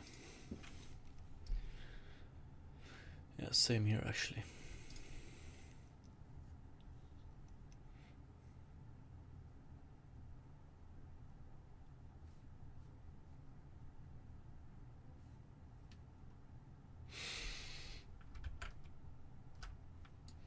I want to try one more thing with this one. Okay, so we tessellate the water like this.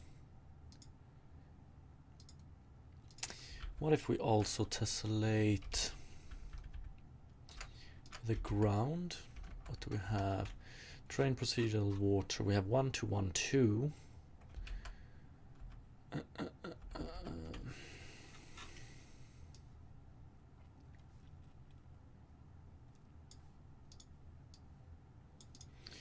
1, 2, 1, 2. And then we also need to do... We read from the terrain. We sample the texture. And then we lerp height range. This one is 0 and 1. Height noise multiplier. We don't care about all of this, so let's just do... Let's just copy whatever we do here. So position world space y is equal to terrain data x minus...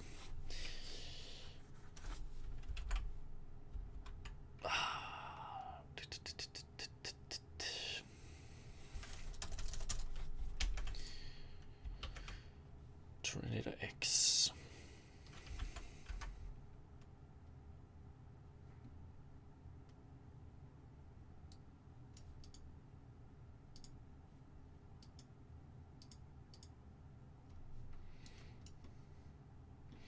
Do we adjust these?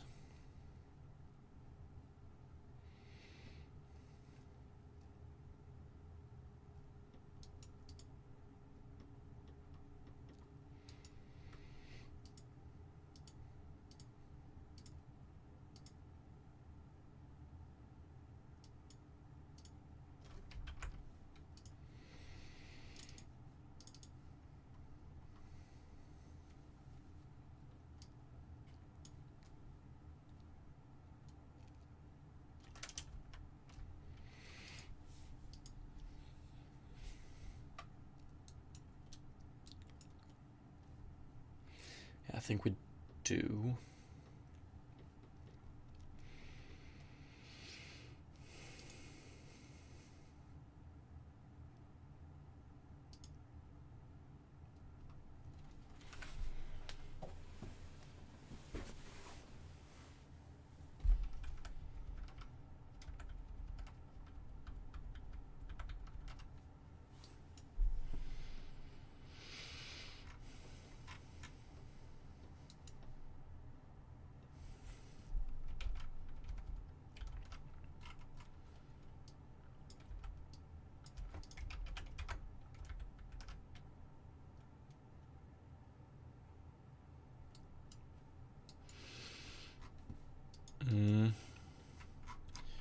think we're getting a very small improvement. Still not big enough.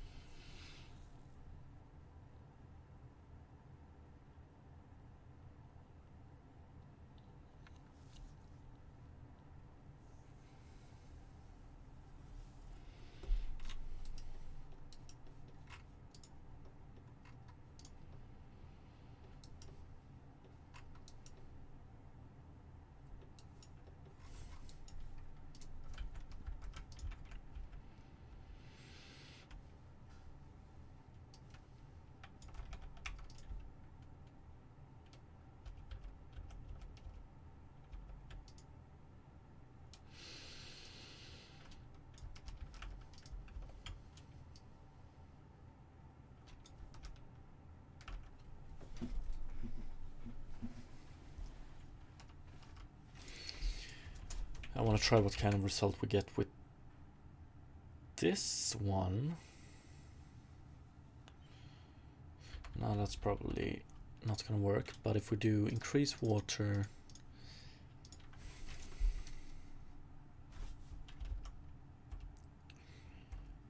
one sec.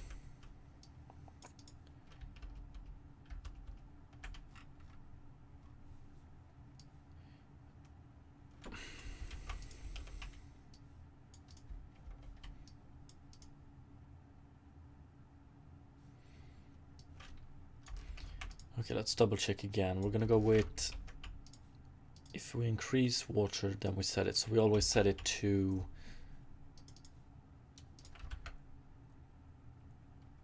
maximum amount.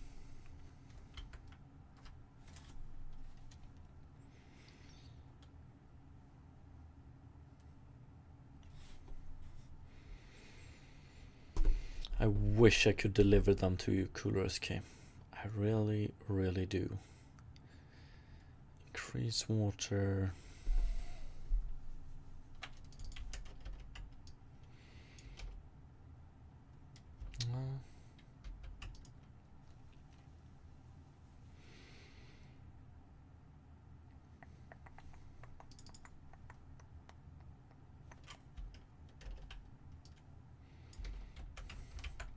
Let's try this one. Okay. So we spread water to the point. If it increases the water we have at that point, we do it.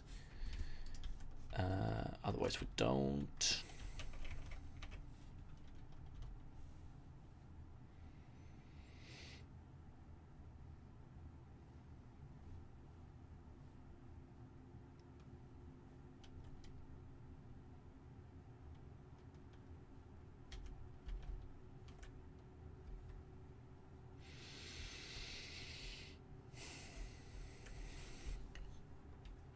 Oh, so close.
hate it.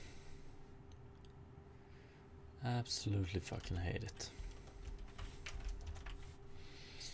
That's rough.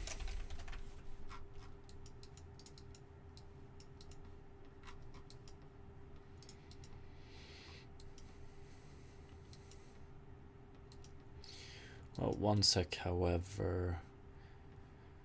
Why are we getting this one so low? Have I failed?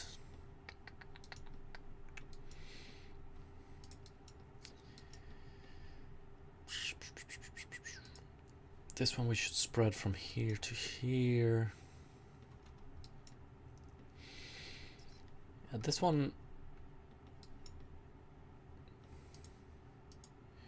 This one shouldn't be that low, I don't think. Or should it? No, definitely not.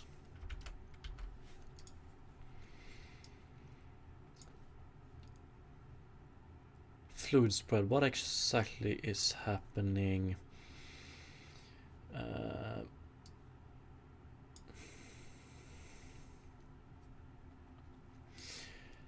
Neighbor height is bigger than P height, so we just return the value we have.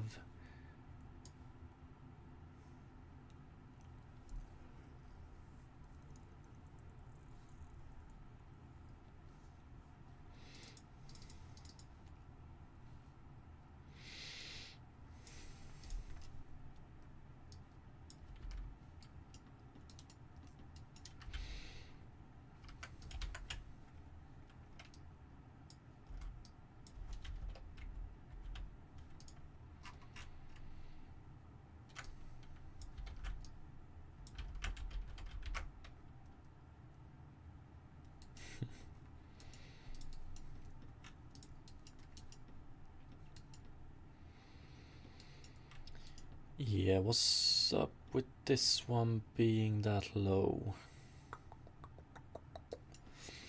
Ah, okay. Depends. Visible water, already visible water. Yeah.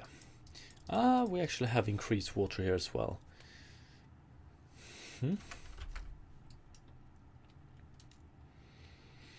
Would assume this one would have the same height as this one.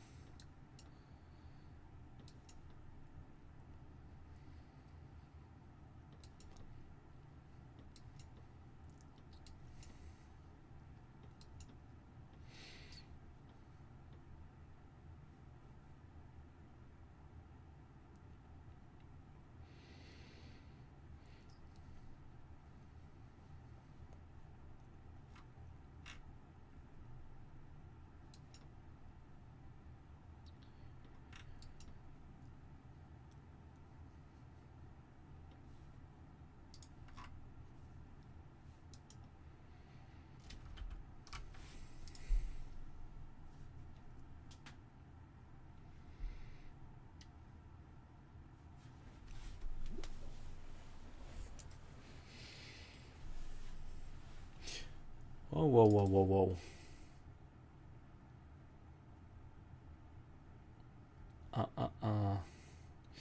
This one is actually wrong, right?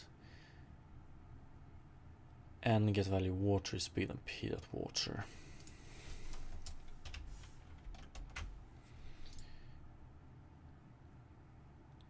The fuck? Shouldn't really matter in this case, however. I don't think.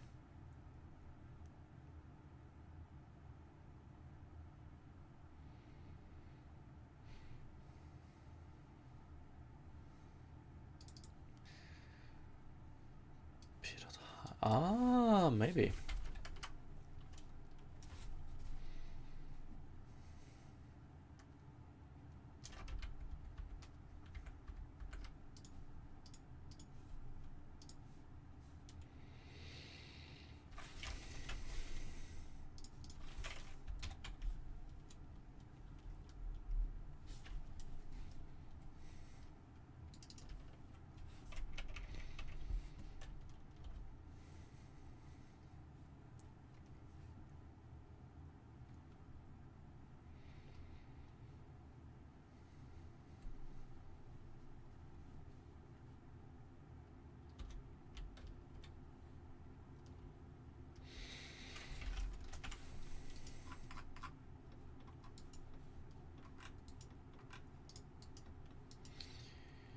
now we take the highest neighbor. Okay, and now if we introduce a nice little tessellation, what do we get?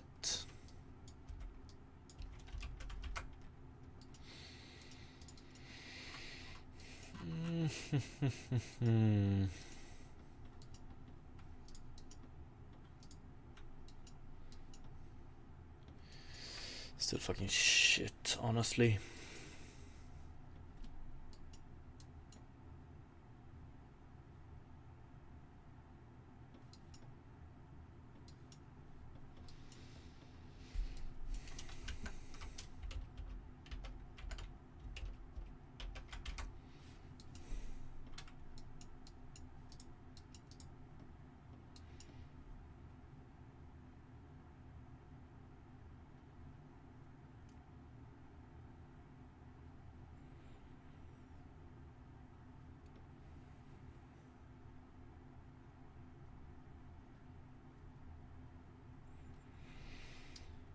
This one is lower than this one, because this one gets its water from this one.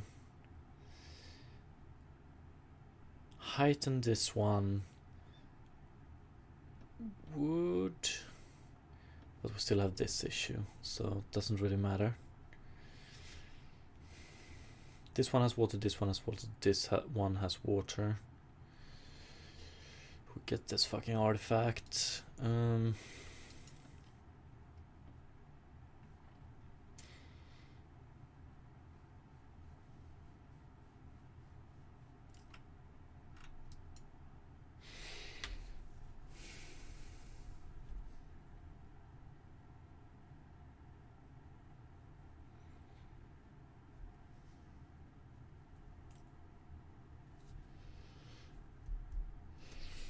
I just want to try and see what happens if we do environment.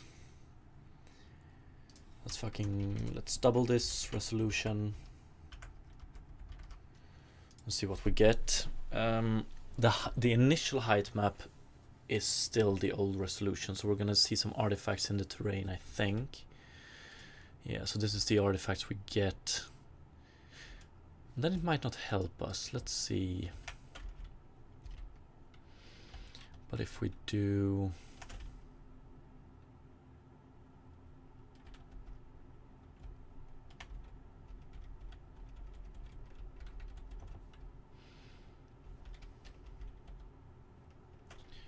something like this.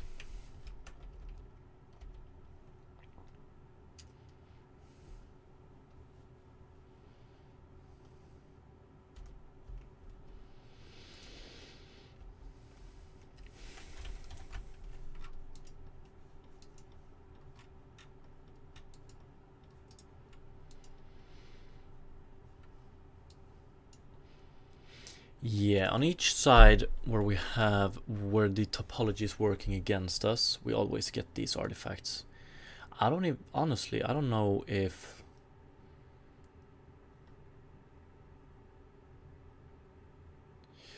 when the topology is working with us, we get nice, smooth, maybe a little bit blocky, but here, for instance, but smooth, looks nice. But then if we take the opposite, I don't know if this is solvable or salvageable.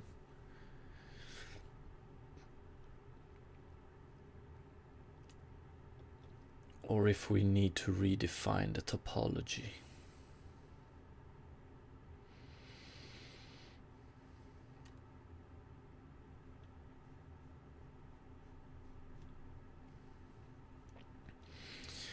But is it enough to redefine the topology by just introducing a middle point, but the middle point, it doesn't have its own texture value. Instead, it just averages all of the pixels. What would happen? So we could get a bend here, but if we have this one, all of them, so I don't know.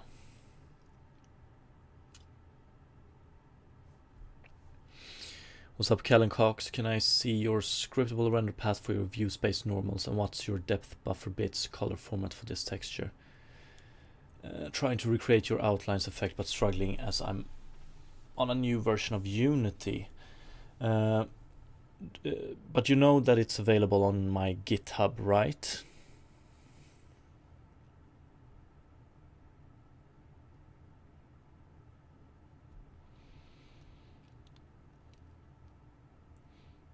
So the full outline solution is available on GitHub, and I think you should be able to just take the values from there. What's up, Marcel? I was lurkings. Appreciate it. Yeah, take a look at my the implementation on GitHub, and just write to me if you have any problems. Like currently in this game, or in this version of my game, I have continued developing the outlines quite a bit. So the implementation is quite different from the one in my video. So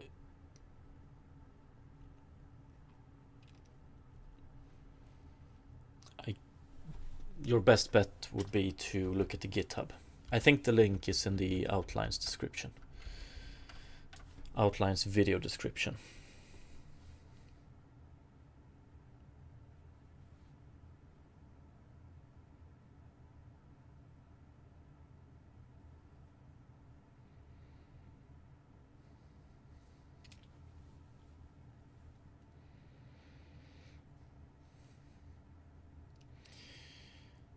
So my big question now, before I dive into redefining my full terrain system, would adding a vertex here, which doesn't really have its own texture pixel, but just averages these four, fix the issue?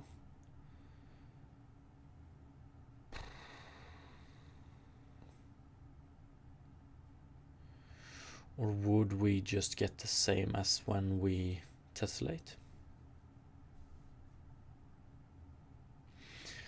Callan Cox, can I ask what you have improved? Are these visual improvements or performance related improvements? Both actually. I added like a native anti-aliasing, I would say, so I don't depend on the camera anti-aliasing as much. And like instead of using Robert's Cross, I use a custom filter. I'm planning on doing a video about the improvements, just haven't gotten around to it.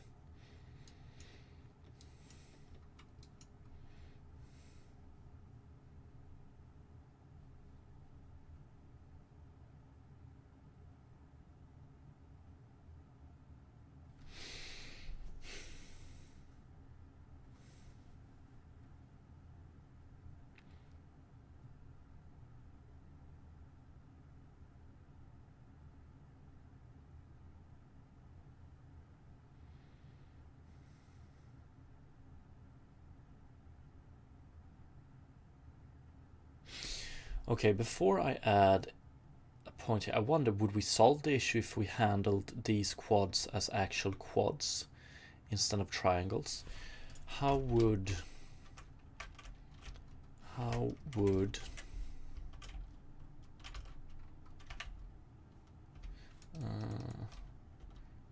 this look, for instance?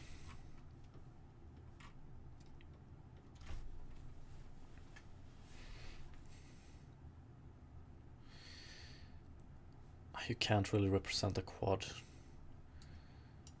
here.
In this case, it's even rough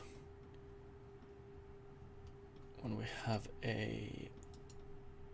Are we moving upwards here? No, we're not.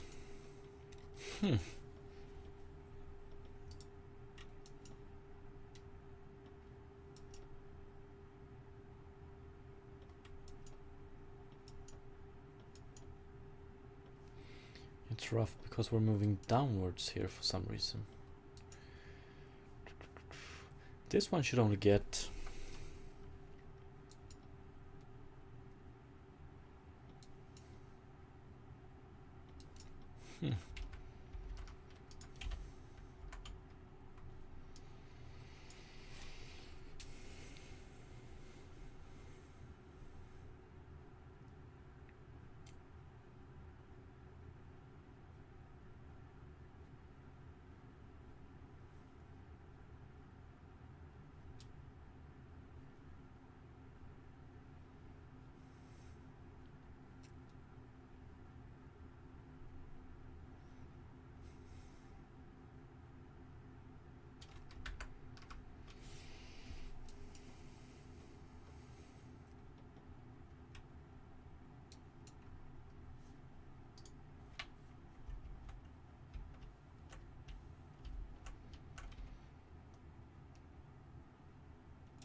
I don't think this makes much sense.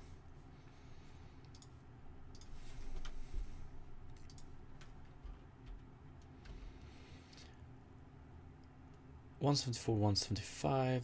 Here we have $175.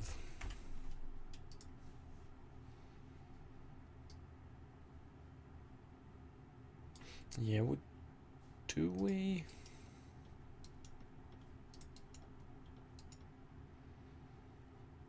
Looks like it's moving downwards. Let's see.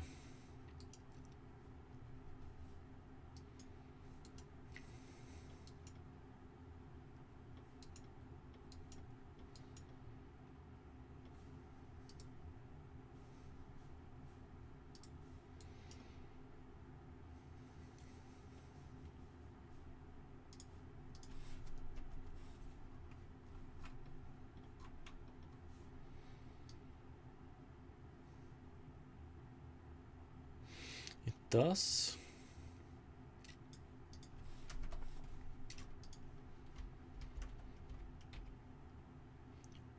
175, 175. We have a value of 175, but we don't really get...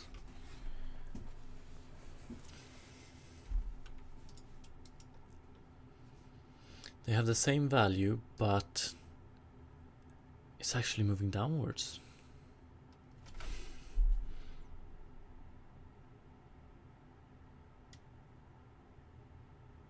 What?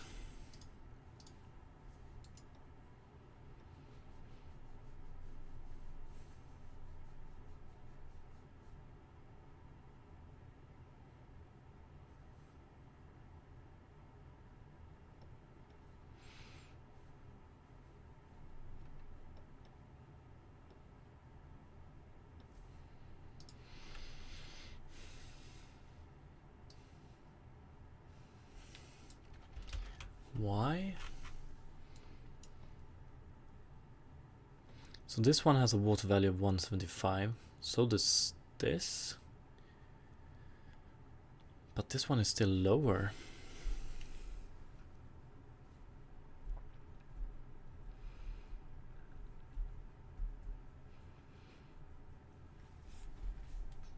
What am I missing?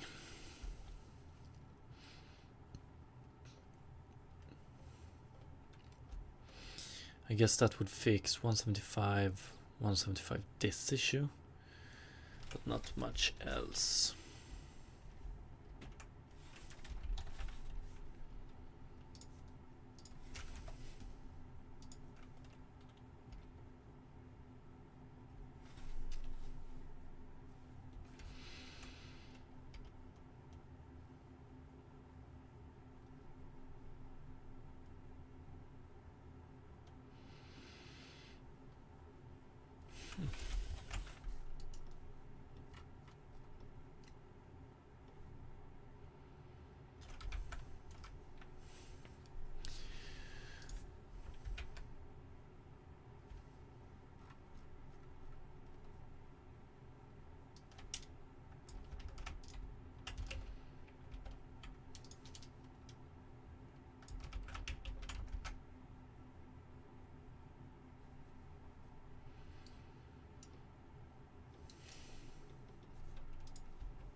Okay, the vertical offset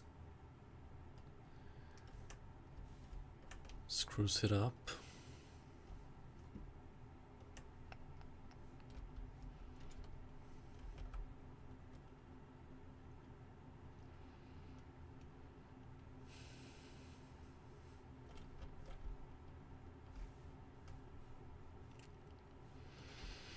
Oh, it looks so damn nice. If the water is at a similar height, like if it's plain, so we don't have a downwards flow, it looks very nice.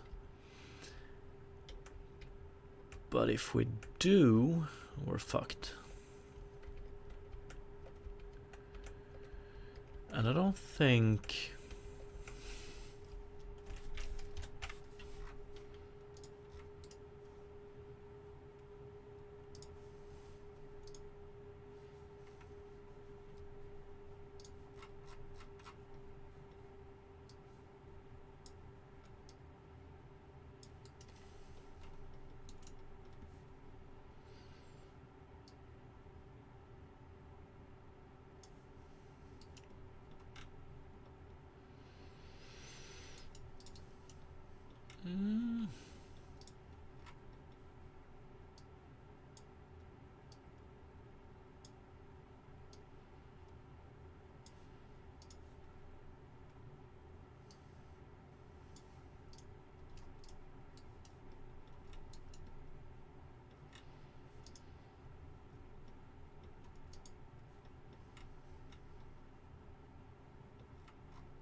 we will still be getting these, but they are a little bit better, I think. A lot better.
Yeah, now it feels like I'm at the part where I'm slowly going insane. Pretty sure we have already tried this. I just need to remind myself of what kind of result we get by this. We're gonna get an upwards. The water is gonna flow a little bit upwards, at least.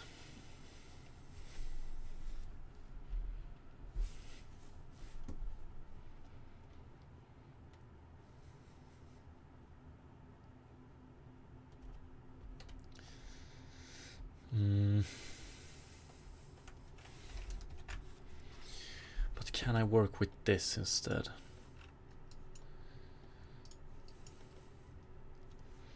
Yeah, then of course if we add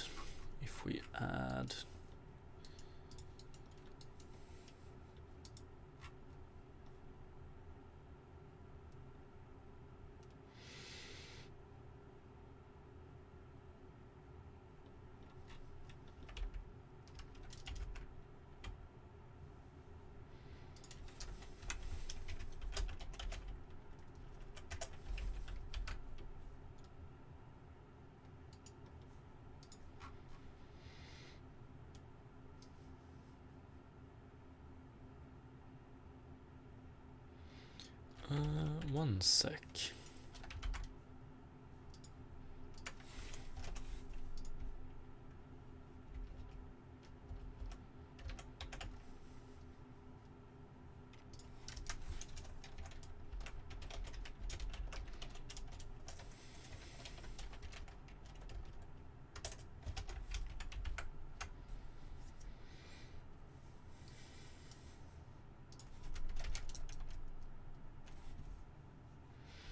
Yo, what's up, E-Dragon?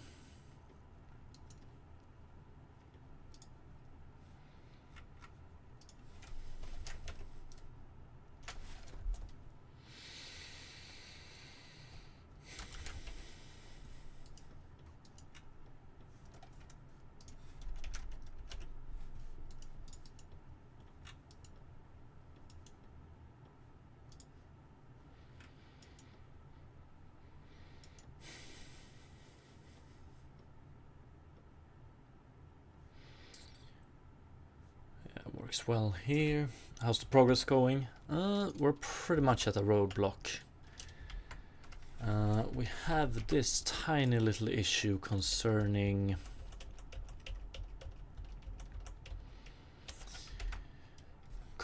the edge of the water when we're working against the topology of the terrain and the water.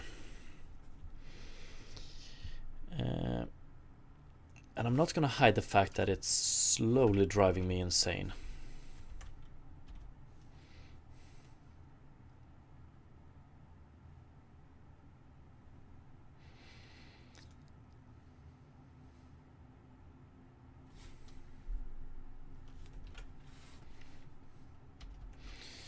And I'm talking about this.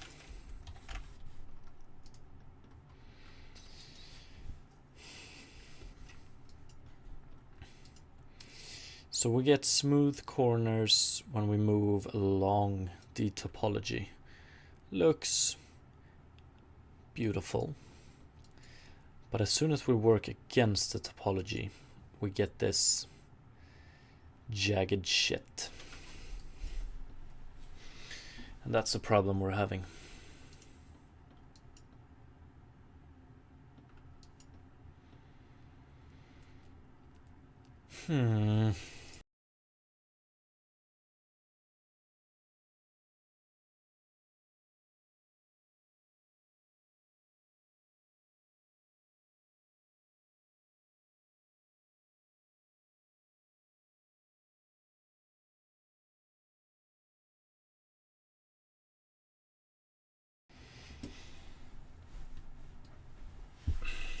I don't really know how to handle it. We've tried multiple different things. We've tried tessellation during runtime.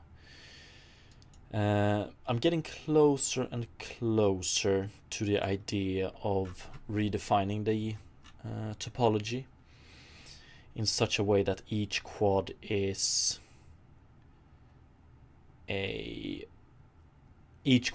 three triangles. So I think we had, oops.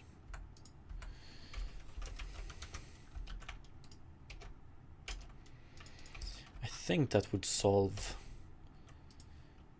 this issue. The problem is I don't know exactly how to handle it with the data format I have and stuff like that.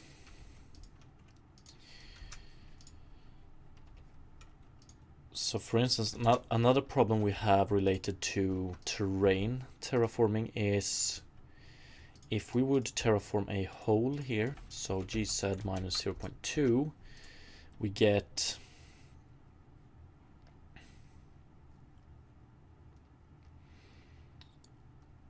one, I guess,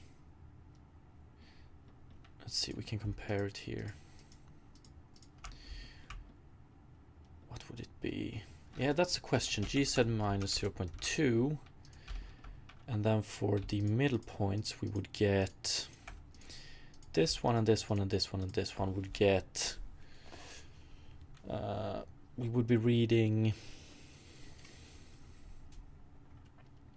this data, this data, this data, and this data. So we would get 0.1, and for these we would be getting, we would be reading this, this, this, and this data. So what is it? 0.2.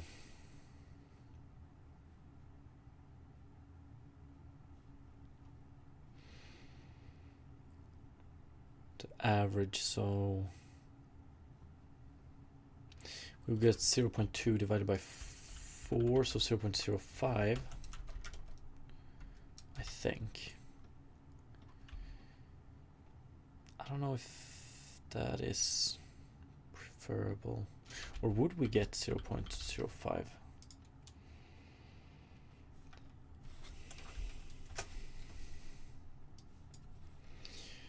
Let's see if we have a height of 0 plus 0 plus 0 plus minus 0.2 divided by 4. Yeah, 0.0.5. Yeah.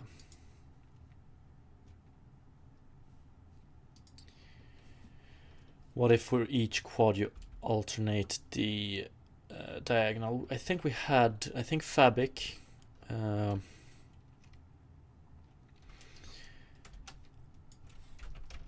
had that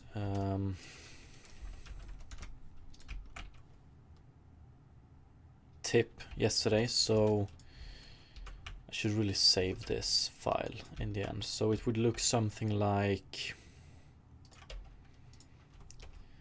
let's see here, this, okay,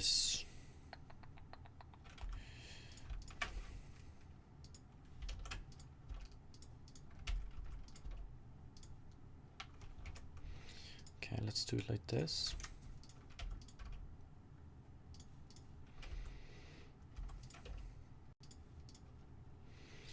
So we would have something like,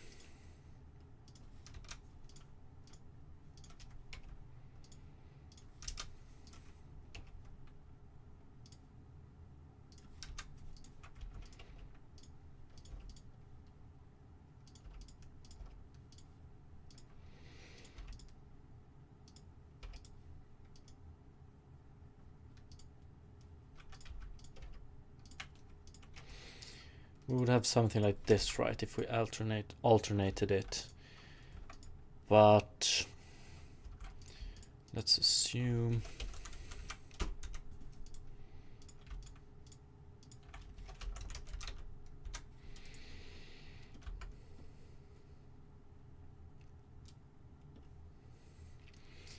think it would still,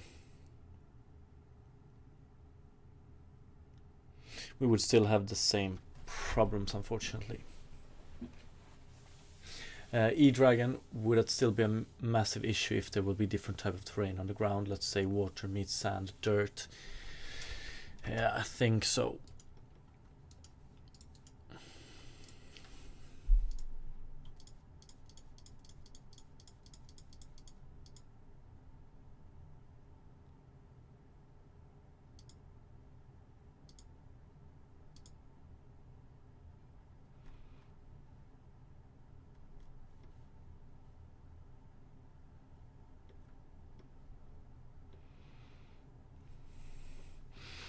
And like when we have varying height of the water, that's when it's really showing this issue we're having.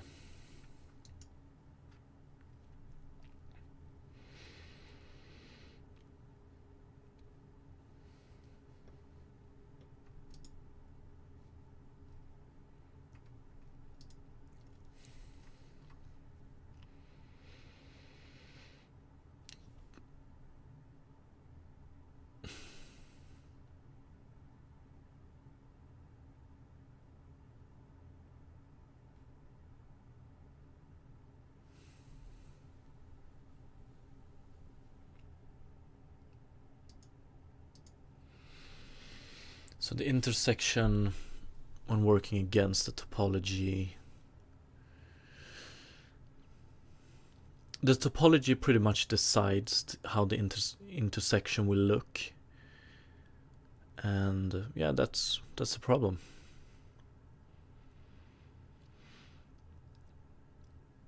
We have tried different approaches to this, like the best case would be if we could control it, if we could, during the fluid solver phase, just alter the values in such a way that we minimize the problem. But I don't think it's possible.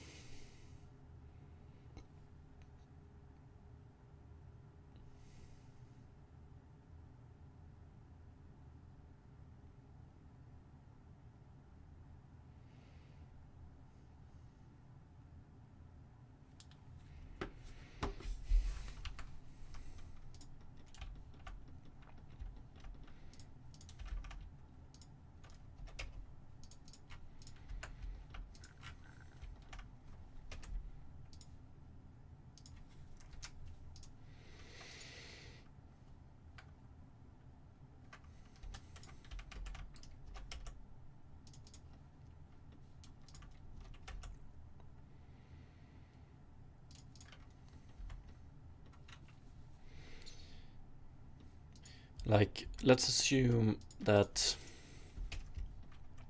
this is the ground, this is the water, right? There doesn't really exist, so this point will have water, this point will have water, this point will have water. This is the only point we can alter. I guess we could alter these as well to make it a little bit better. But like, there's really no... By just altering this one, there's no way to improve the jagged edge, as opposed to if we had the same issue. What we would like, so if we have this case, what we would like to do is probably to... Can we even do that? Probably to lower these so we get a clean cut like this. And then we can control this one as well. So if we...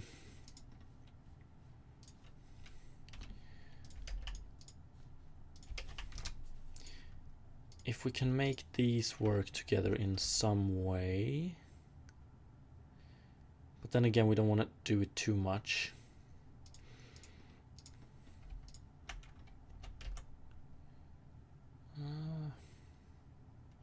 Like, is it mathematically possible?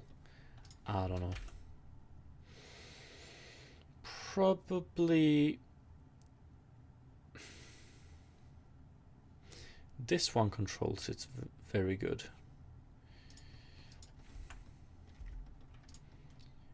But then we would get like this, or could we? I don't want to go the route of altering the ground mesh when we add and remove water.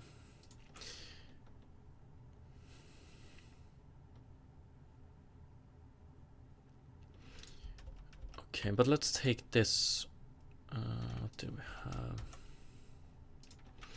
Yeah, and we usually have a case where this one flows downwards, and we don't know how to handle this one.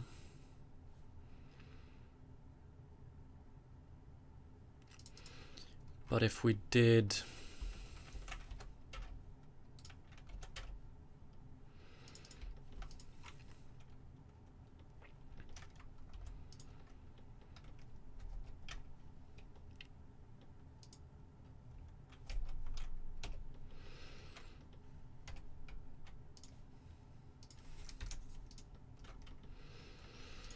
if we had this one, and this is always equal to the average, the bilinear,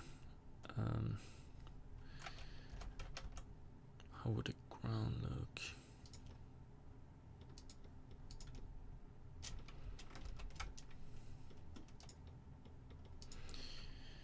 And then we have the same for the water.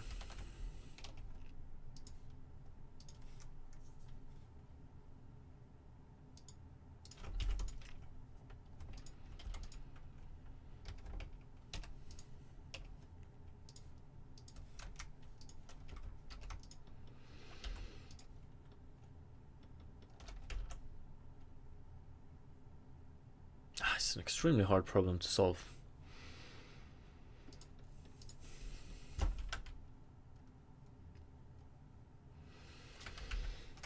It pretty much means, like, if we want to control the intersection here, we need to control this one, and this one. Average them out.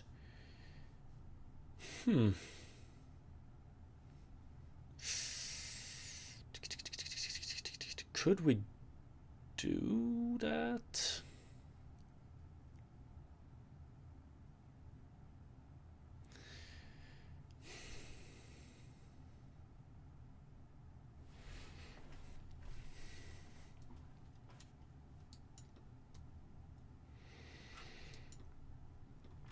Okay, we don't want to alter the ground, but could we alter the water in such a way? So like a second iteration where we just iterate edge points and we alter its neighbors in such a way that we get a nice clean cut. So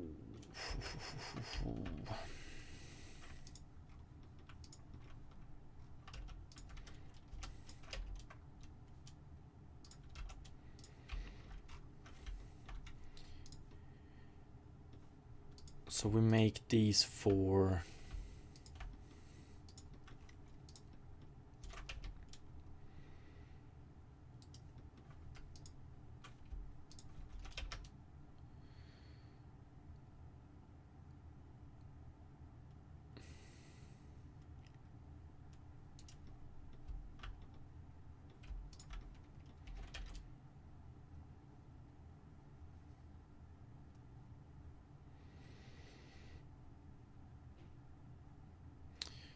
I don't know, something like this, but then how much do we screw up the neighbors? And yeah.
actually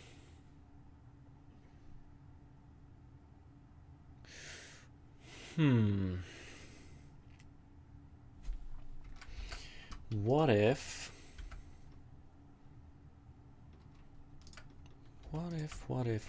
let's say worst case scenario again, we have something like this. Actually, let's do, we flow downwards, something like this, worst case. Let's see if I can add are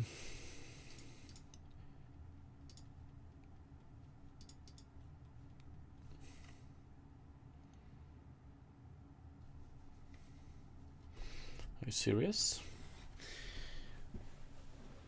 I wonder if I have limited myself in a way,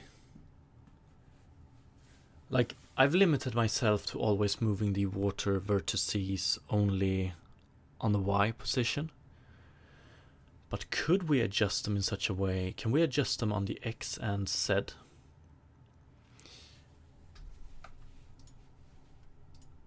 Material 1. Let's go with, and let's add a new. And we do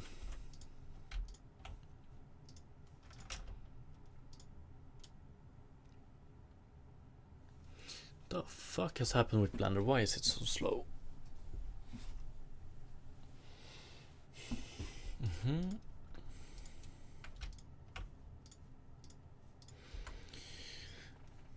Okay, worst case scenario.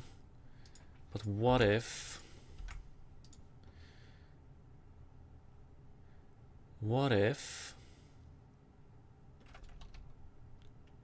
okay, if we move it towards, it's worse, but if we move it, so is there any way we can move this one or this one?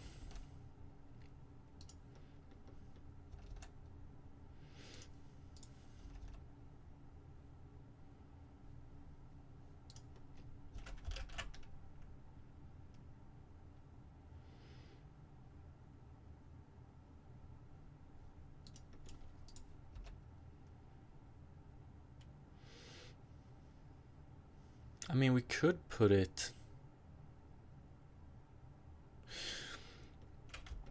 Okay, so if we notice that this one is,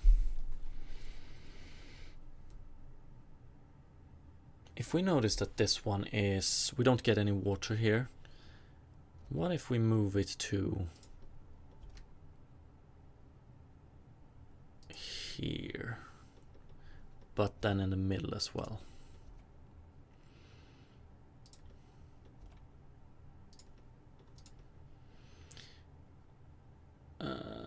This is probably gonna screw us when we start animating these ones up and down, but then again,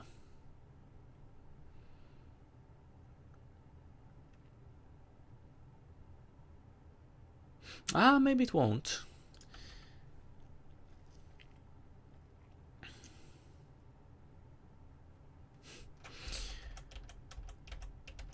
So we notice that this one is, it doesn't get any water. Then we set the value, then we just put it,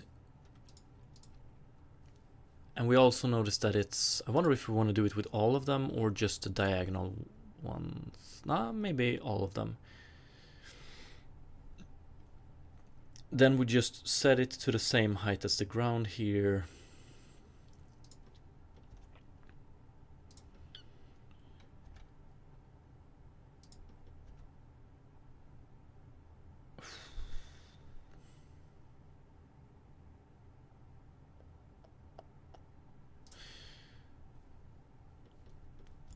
We set it to the middle of the quad and we set the height of it to be equal to the ground.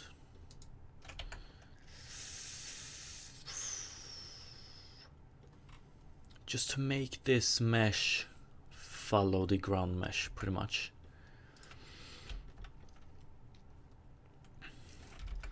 But But what the hell would happen to...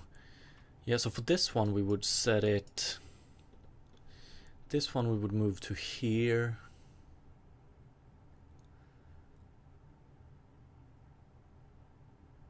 But then I wondered, this one we would move to here. Or we would move it to here. We always move it diagonally.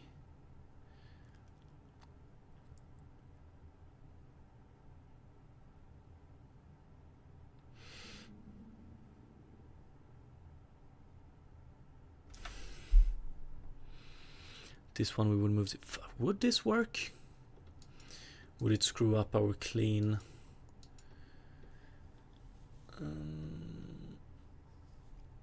Do we have any? This one doesn't have water. We move it to here. I wonder.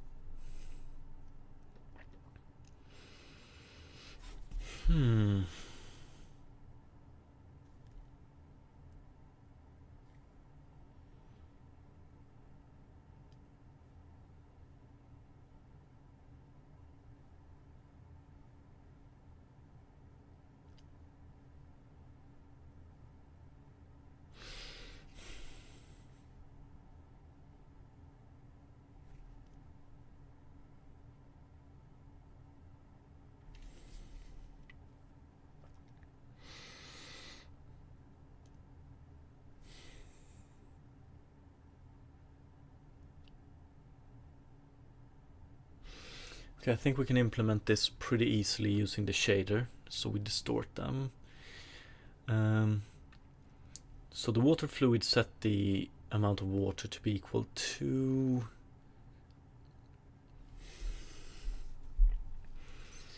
interpolate between this one and this one.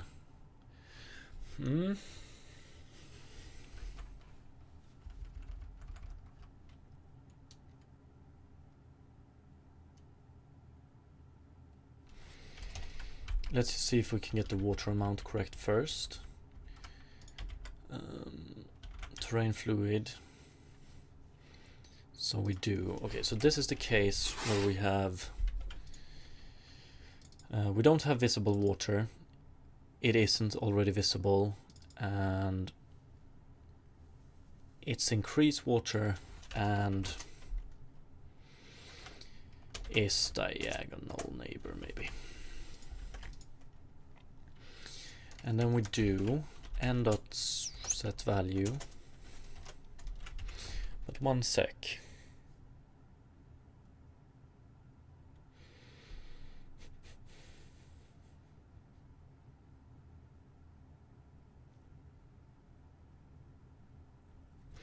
It should be pretty straightforward, I think. N set value, we want to set it to mathf round 2 int mathf lerp between at n dot get value terrain data height and p dot get value terrain data height and 0.5 f.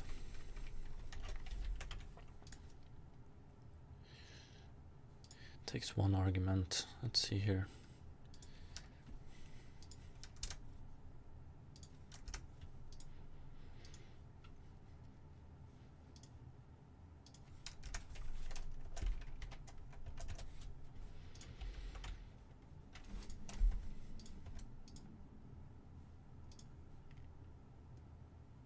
Oh yeah, then we want to add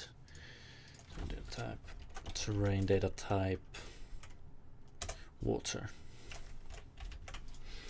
So we set the height of it to be equal to the height between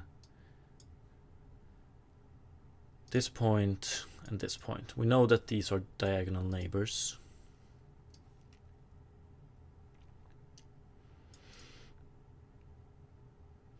Okay, let's see if this works. Then I just want to do and we wanna move it later on as well. But we're gonna do that in the shader.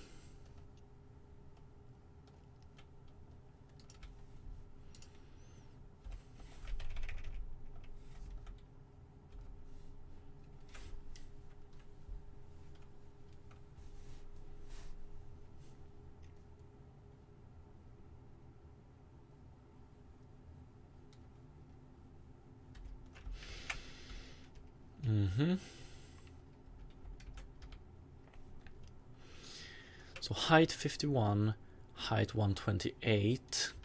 What do we have? 128 minus 50 times 0.5 plus 51. We're gonna get 90, I guess. Yeah, we have water 90 here, and that is a problem we're gonna have to solve as well. So when we have a value that is half an integer, but I think we'll be fine. So we can see here that this point has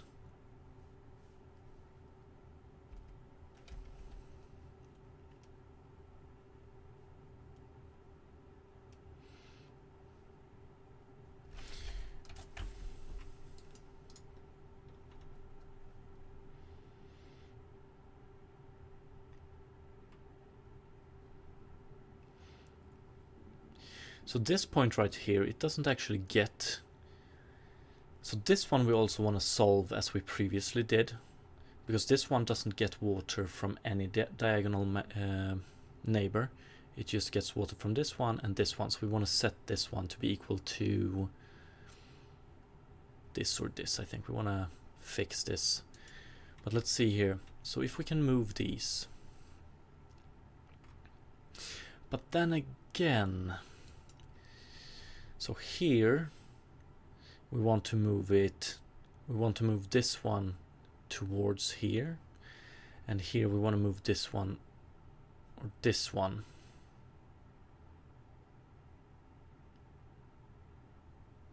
towards here.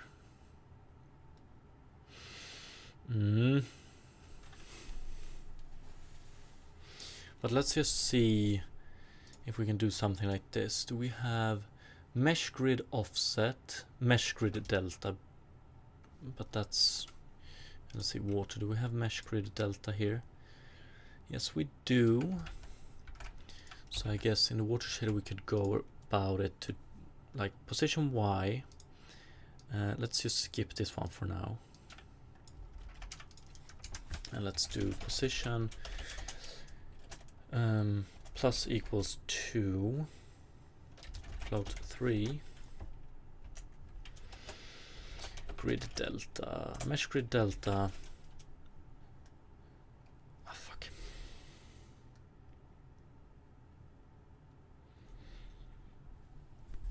It should be okay if we do 0.5 times 0 and 0.5 times mesh grid delta, maybe. We need to have a, but wait, now we do it for all of them. That's not what we want to do, but we also, so we want to do if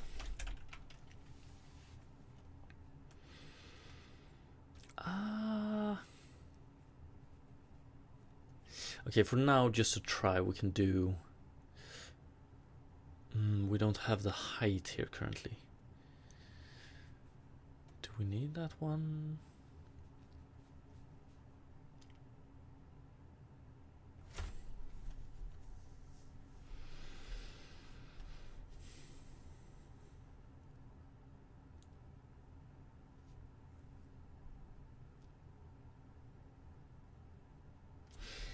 I guess we could check.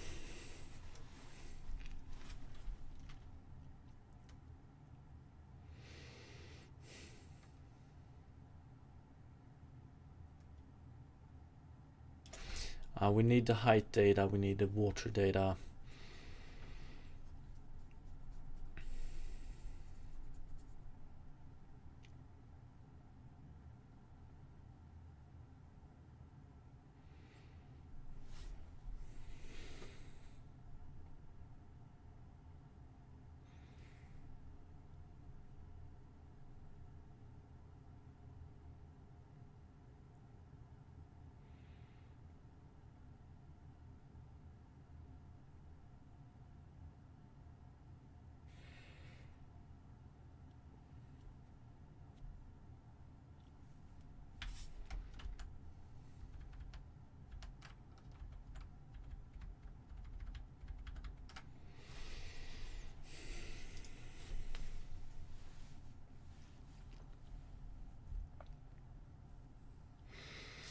Yeah, I don't think there's no simple way to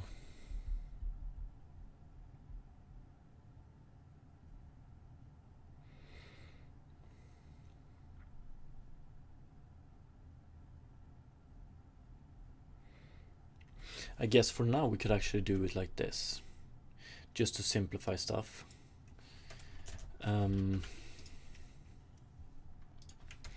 We could do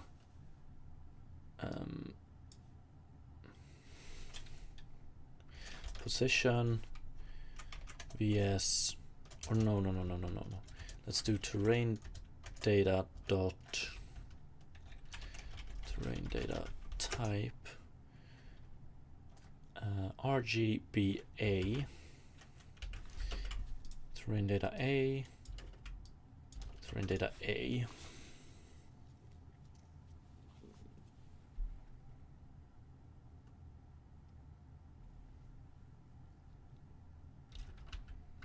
So in this case we won't get any offset, but if we do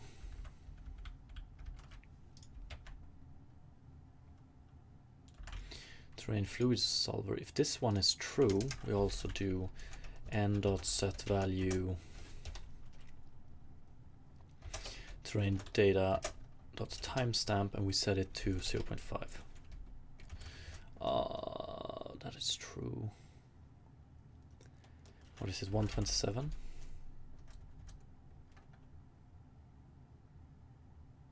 Or actually we want it to be 1 or 0, right? Yes. So we can do terrain data A times 0.5.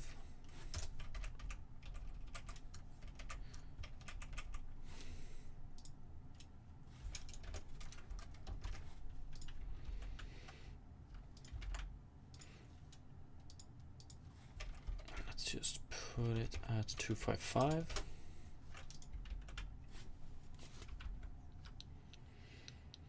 So this should solve it in one direction, I hope.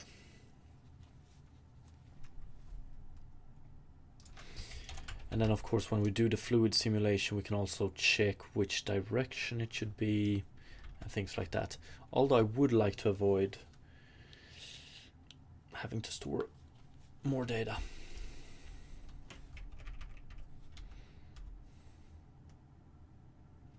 But if it works, we could probably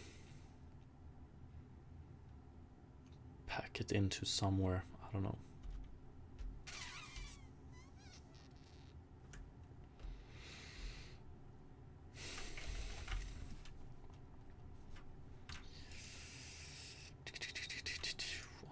Okay.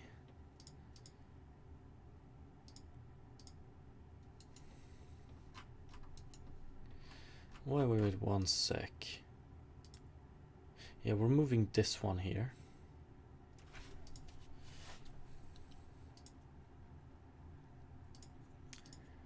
But we're also moving this one. Why are we moving this one? Ah, one sec.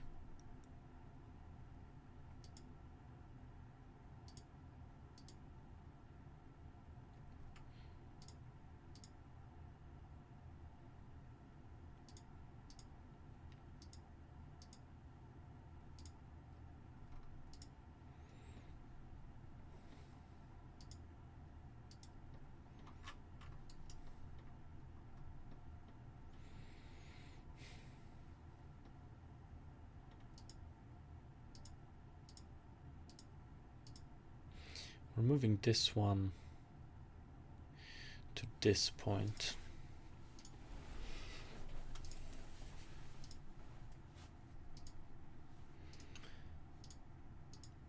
Moving this one to this point. Is that a little bit... That is correct.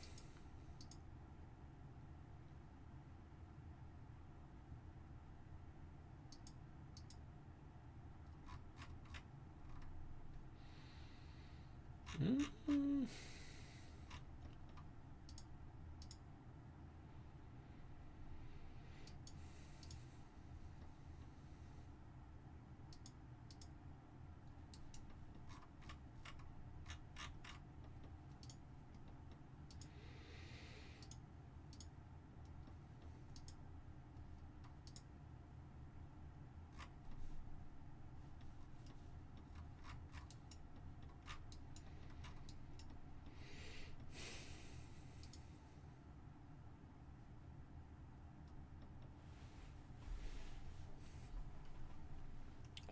knows? Yo, what's up, Fabic?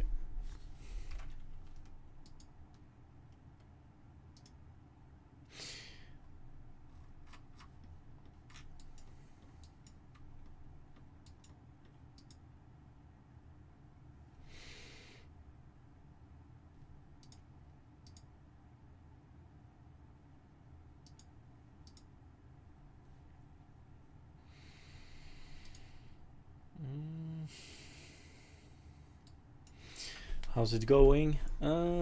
Not too good, I would say. Still having problems with the edges. Okay, also if we would minimize this one to 0. Okay, we don't have any vertical offset.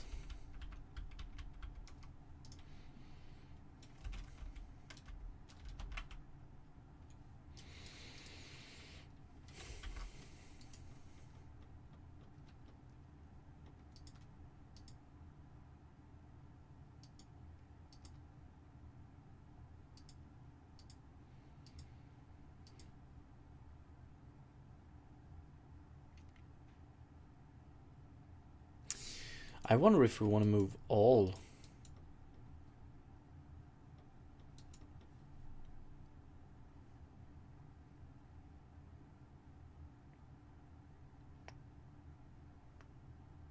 Yeah, we pretty much want to get the intersect value for all of them, right?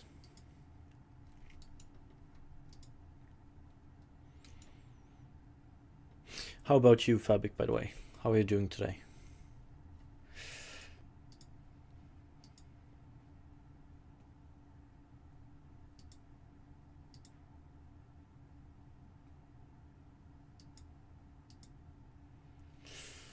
Why are we moving this one, by the way?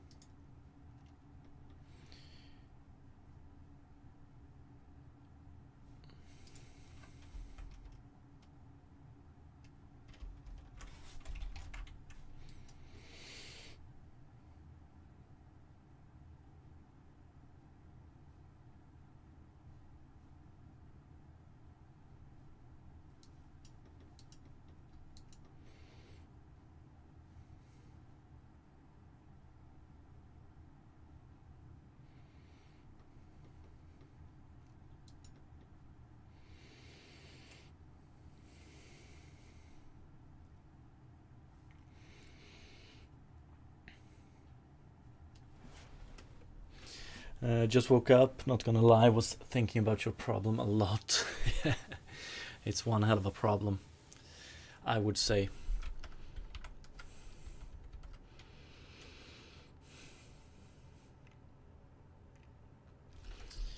Tessellation doesn't solve it. Like, now we're thinking about moving the points not only in the y direction but also in x, z. Maybe we could define our own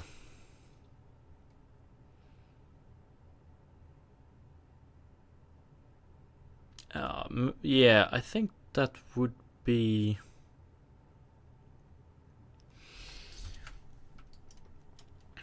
the easiest. Let's see here. I wanna let's try it again. Let's see how the problem looks by default. So by default, we don't do anything with the points that will result in edges. We don't set the water to, or actually we do one thing. We set the water to be equal to fluid spread. Oops. So if we reach a point, I'll remove this one. Okay, if we travel to a point, we don't have enough water to get it above surface level, then we add whatever spread we had to that point, as long as it increases the water we have at that point. I wonder if we want to mark them and then in the last step of our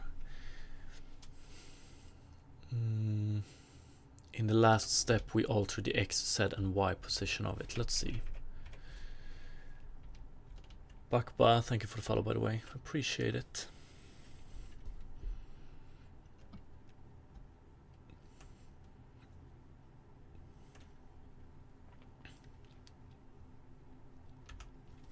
So we get something like this. We had a little bit of a one step extra. We get a problem like this. So if we mark this point as outside, let's see, let's take an inside, outside, inside, outside, outside, outside. What can we do with all the outside points? We can take, if we take this one, so this one is outside.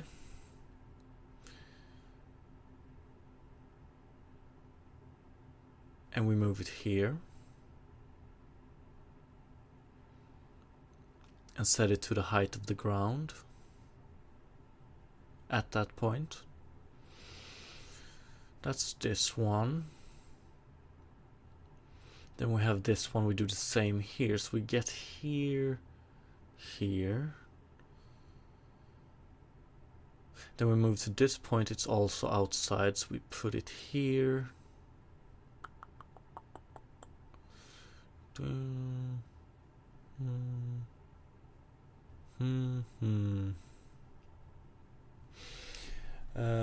But hello Rockadoodle, I wonder, do you accept questions? Yes, I do.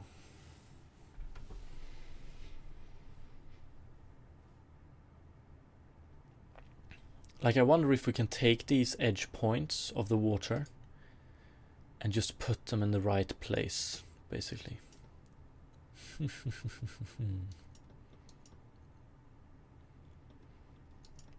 But then again, we just want to do it with when we have a case like this. So if this point, if we have a spread from 1 to 3 points, we want to take this one and we want to move it here. This point we don't care because we only have spread from one direction. But how about this point? Here we have a spread from 2. If we put it here, will it look weird?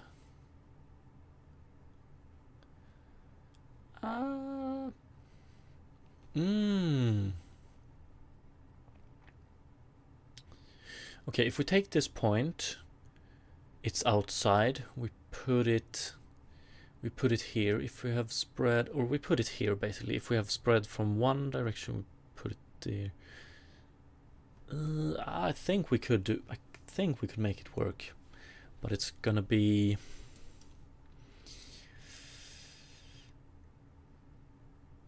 some extremely weird edge cases and stuff like that. Like this one we definitely want to put here, so we get this nice. This one we don't want to do anything with. This one we want to put...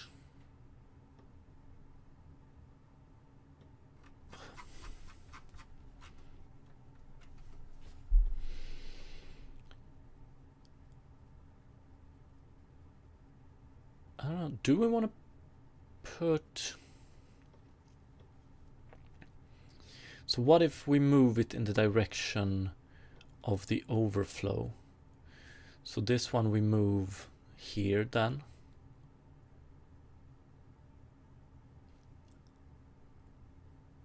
This one we only have one.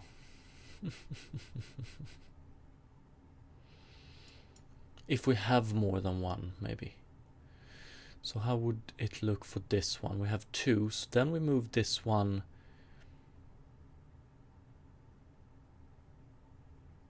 here. And this one we put here.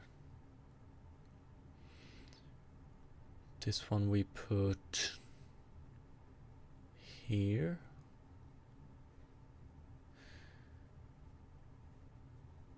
This one we put here.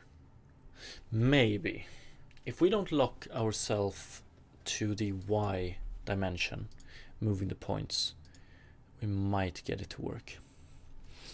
Bakba, I'm new to Unity. Maybe this question sounds useless to you, but important for me. I'm not after photorealistic, but if we put the effort, can Unity achieve graphic quality like Diablo or Baldur's Gate? Yes. Yes, it could.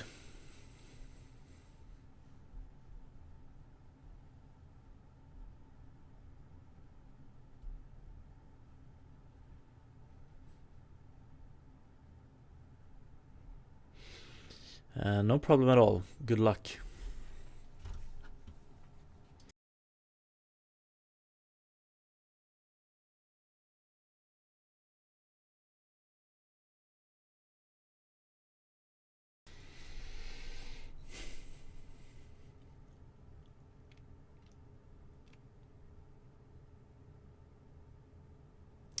Moving vertices, however, yeah, it's gonna be it's gonna be a mess, but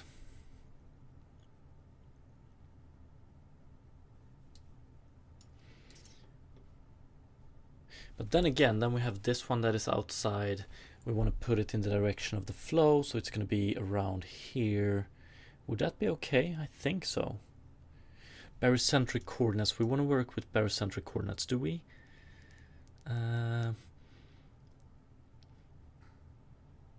I guess we do, but yeah, maybe this is the only solution we have for this problem, to actually alter the X and Z position of edge nodes. We're just gonna make sure we do it right.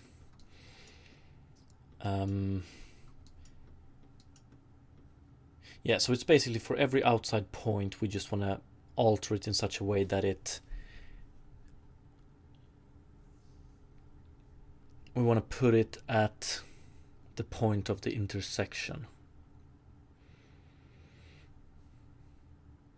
And that intersection point is always going to lie somewhere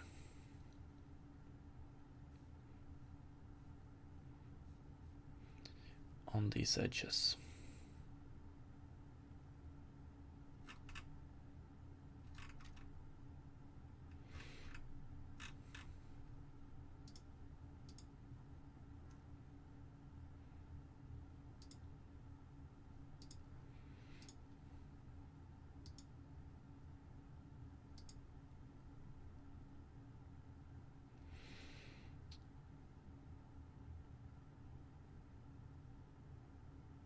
Yeah, so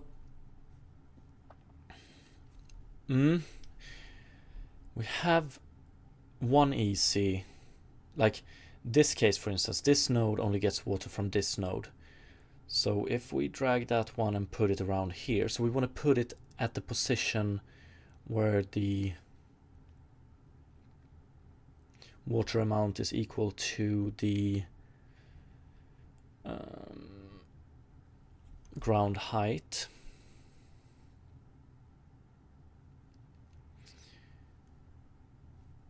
This one only gets from one, this one only gets from one.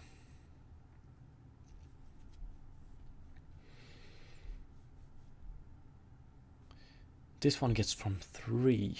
That is... Nah, it should be...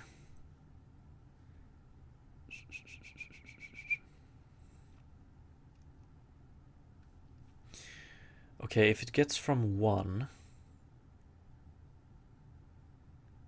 Yeah, then we just... I wonder if we can do...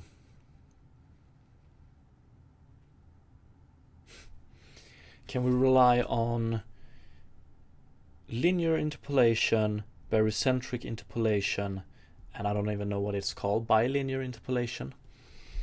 So if we get it from 3 places, we want to update the position of this one based on this quad here.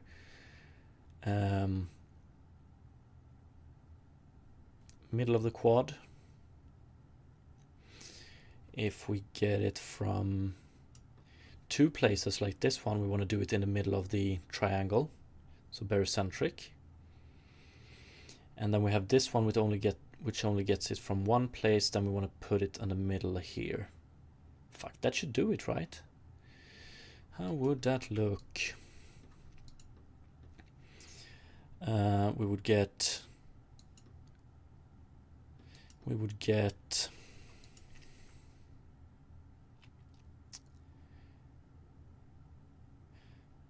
bam.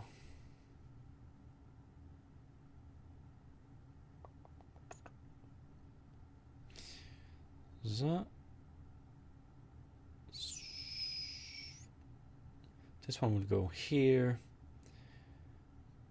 The next one would go here.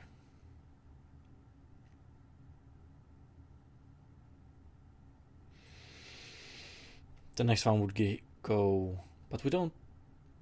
No, it only gets it from this one. So I want to place it. Would like to place it here, I guess.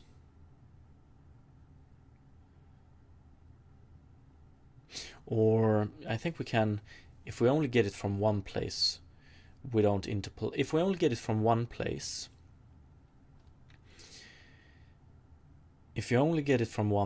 we just set it to be equal to the water amount at this point. We will get I think we will get a nice.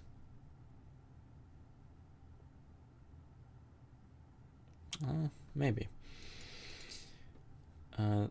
This one gets from 3, so we want to put it here. This one gets from 1, so I would like to put it here. This one gets from 2, so I guess we want to put it here or here. This one gets it from 2, so I guess we want to put it here. I think this might work.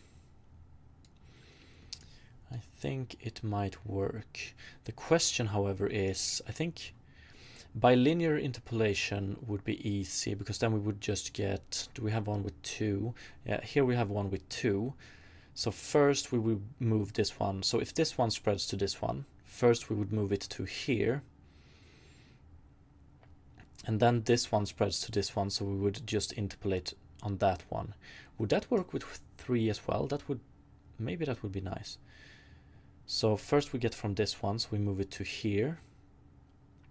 Then we get it from this one, so we would move it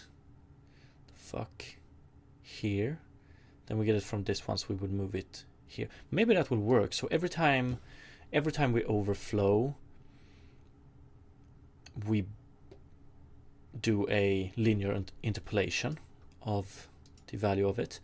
But then again, what would happen in this case?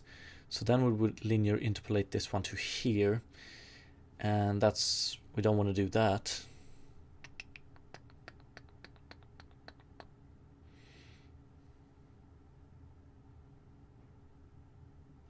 But maybe we could go to the original position instead. So if we get this one,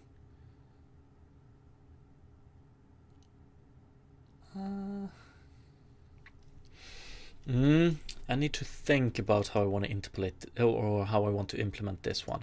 I think it's going to be, but I'm pretty sure that's the way we want to do it.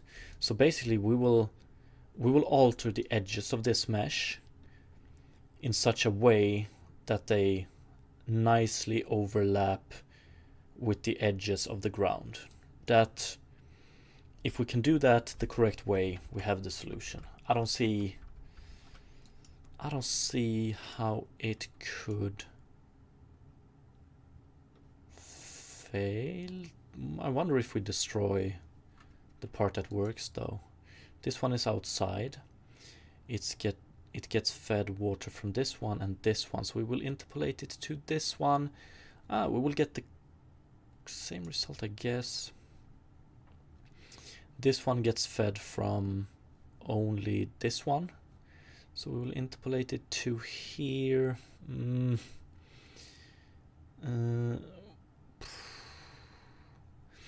This one gets fed from this one and this one, so we will interpolate it to around here. Yeah, I guess we would I guess we would heighten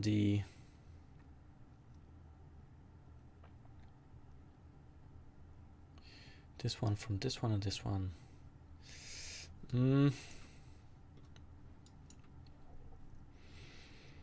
This one have 3. Bam, bam, bam.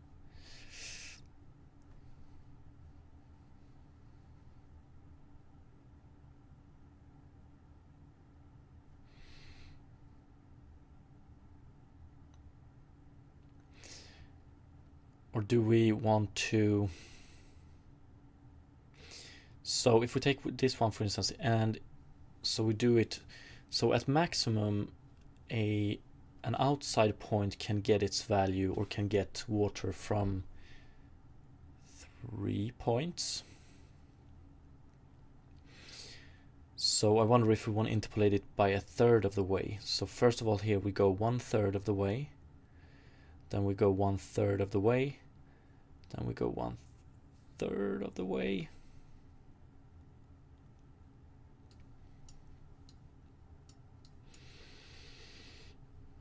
For this one it would be, if we have a point that only gets water from one direction, we will move too little. But if we move it from this position, however, so this one, we set its position to be equal to, so if this one is the one feeding it first, we set it to that position, interpolate to its old position. It's this one, so we interpolate.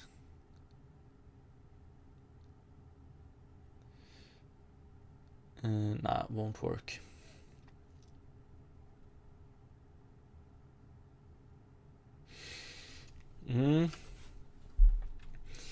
Just need to figure out how to move these outside points in a nice way.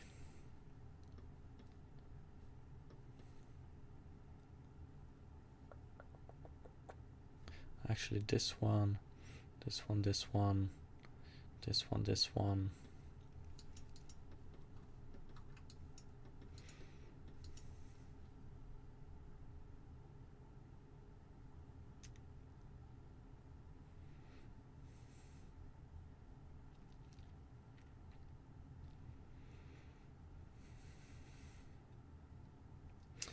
We could add some. We could also add some very,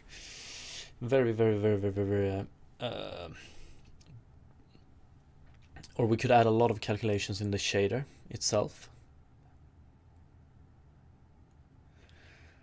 And just base it on terrain data, basically. We're going to do a lot of those calculations either way when we want to animate flow and stuff like that.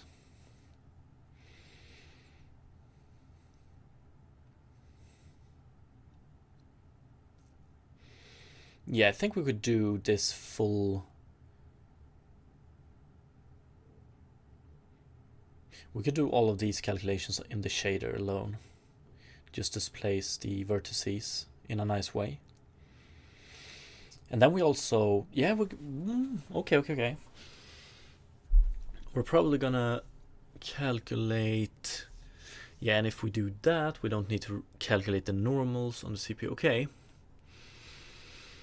I'm feeling hopeful. Again. It's been a while. So in the shader, but then again,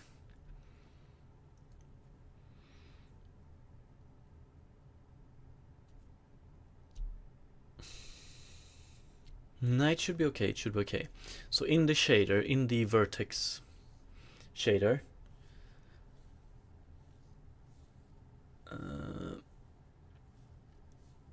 in the vertex shader we do a lot of distortion and calculations based on the water data we have. I think that's how we want to do it. So actually when we get to a point where we can't spread the water, we just set the water value to 0 there, and then we fix everything in the shader. Cooler SK, the entire stream is water and water song. The entire stream is water, definitely.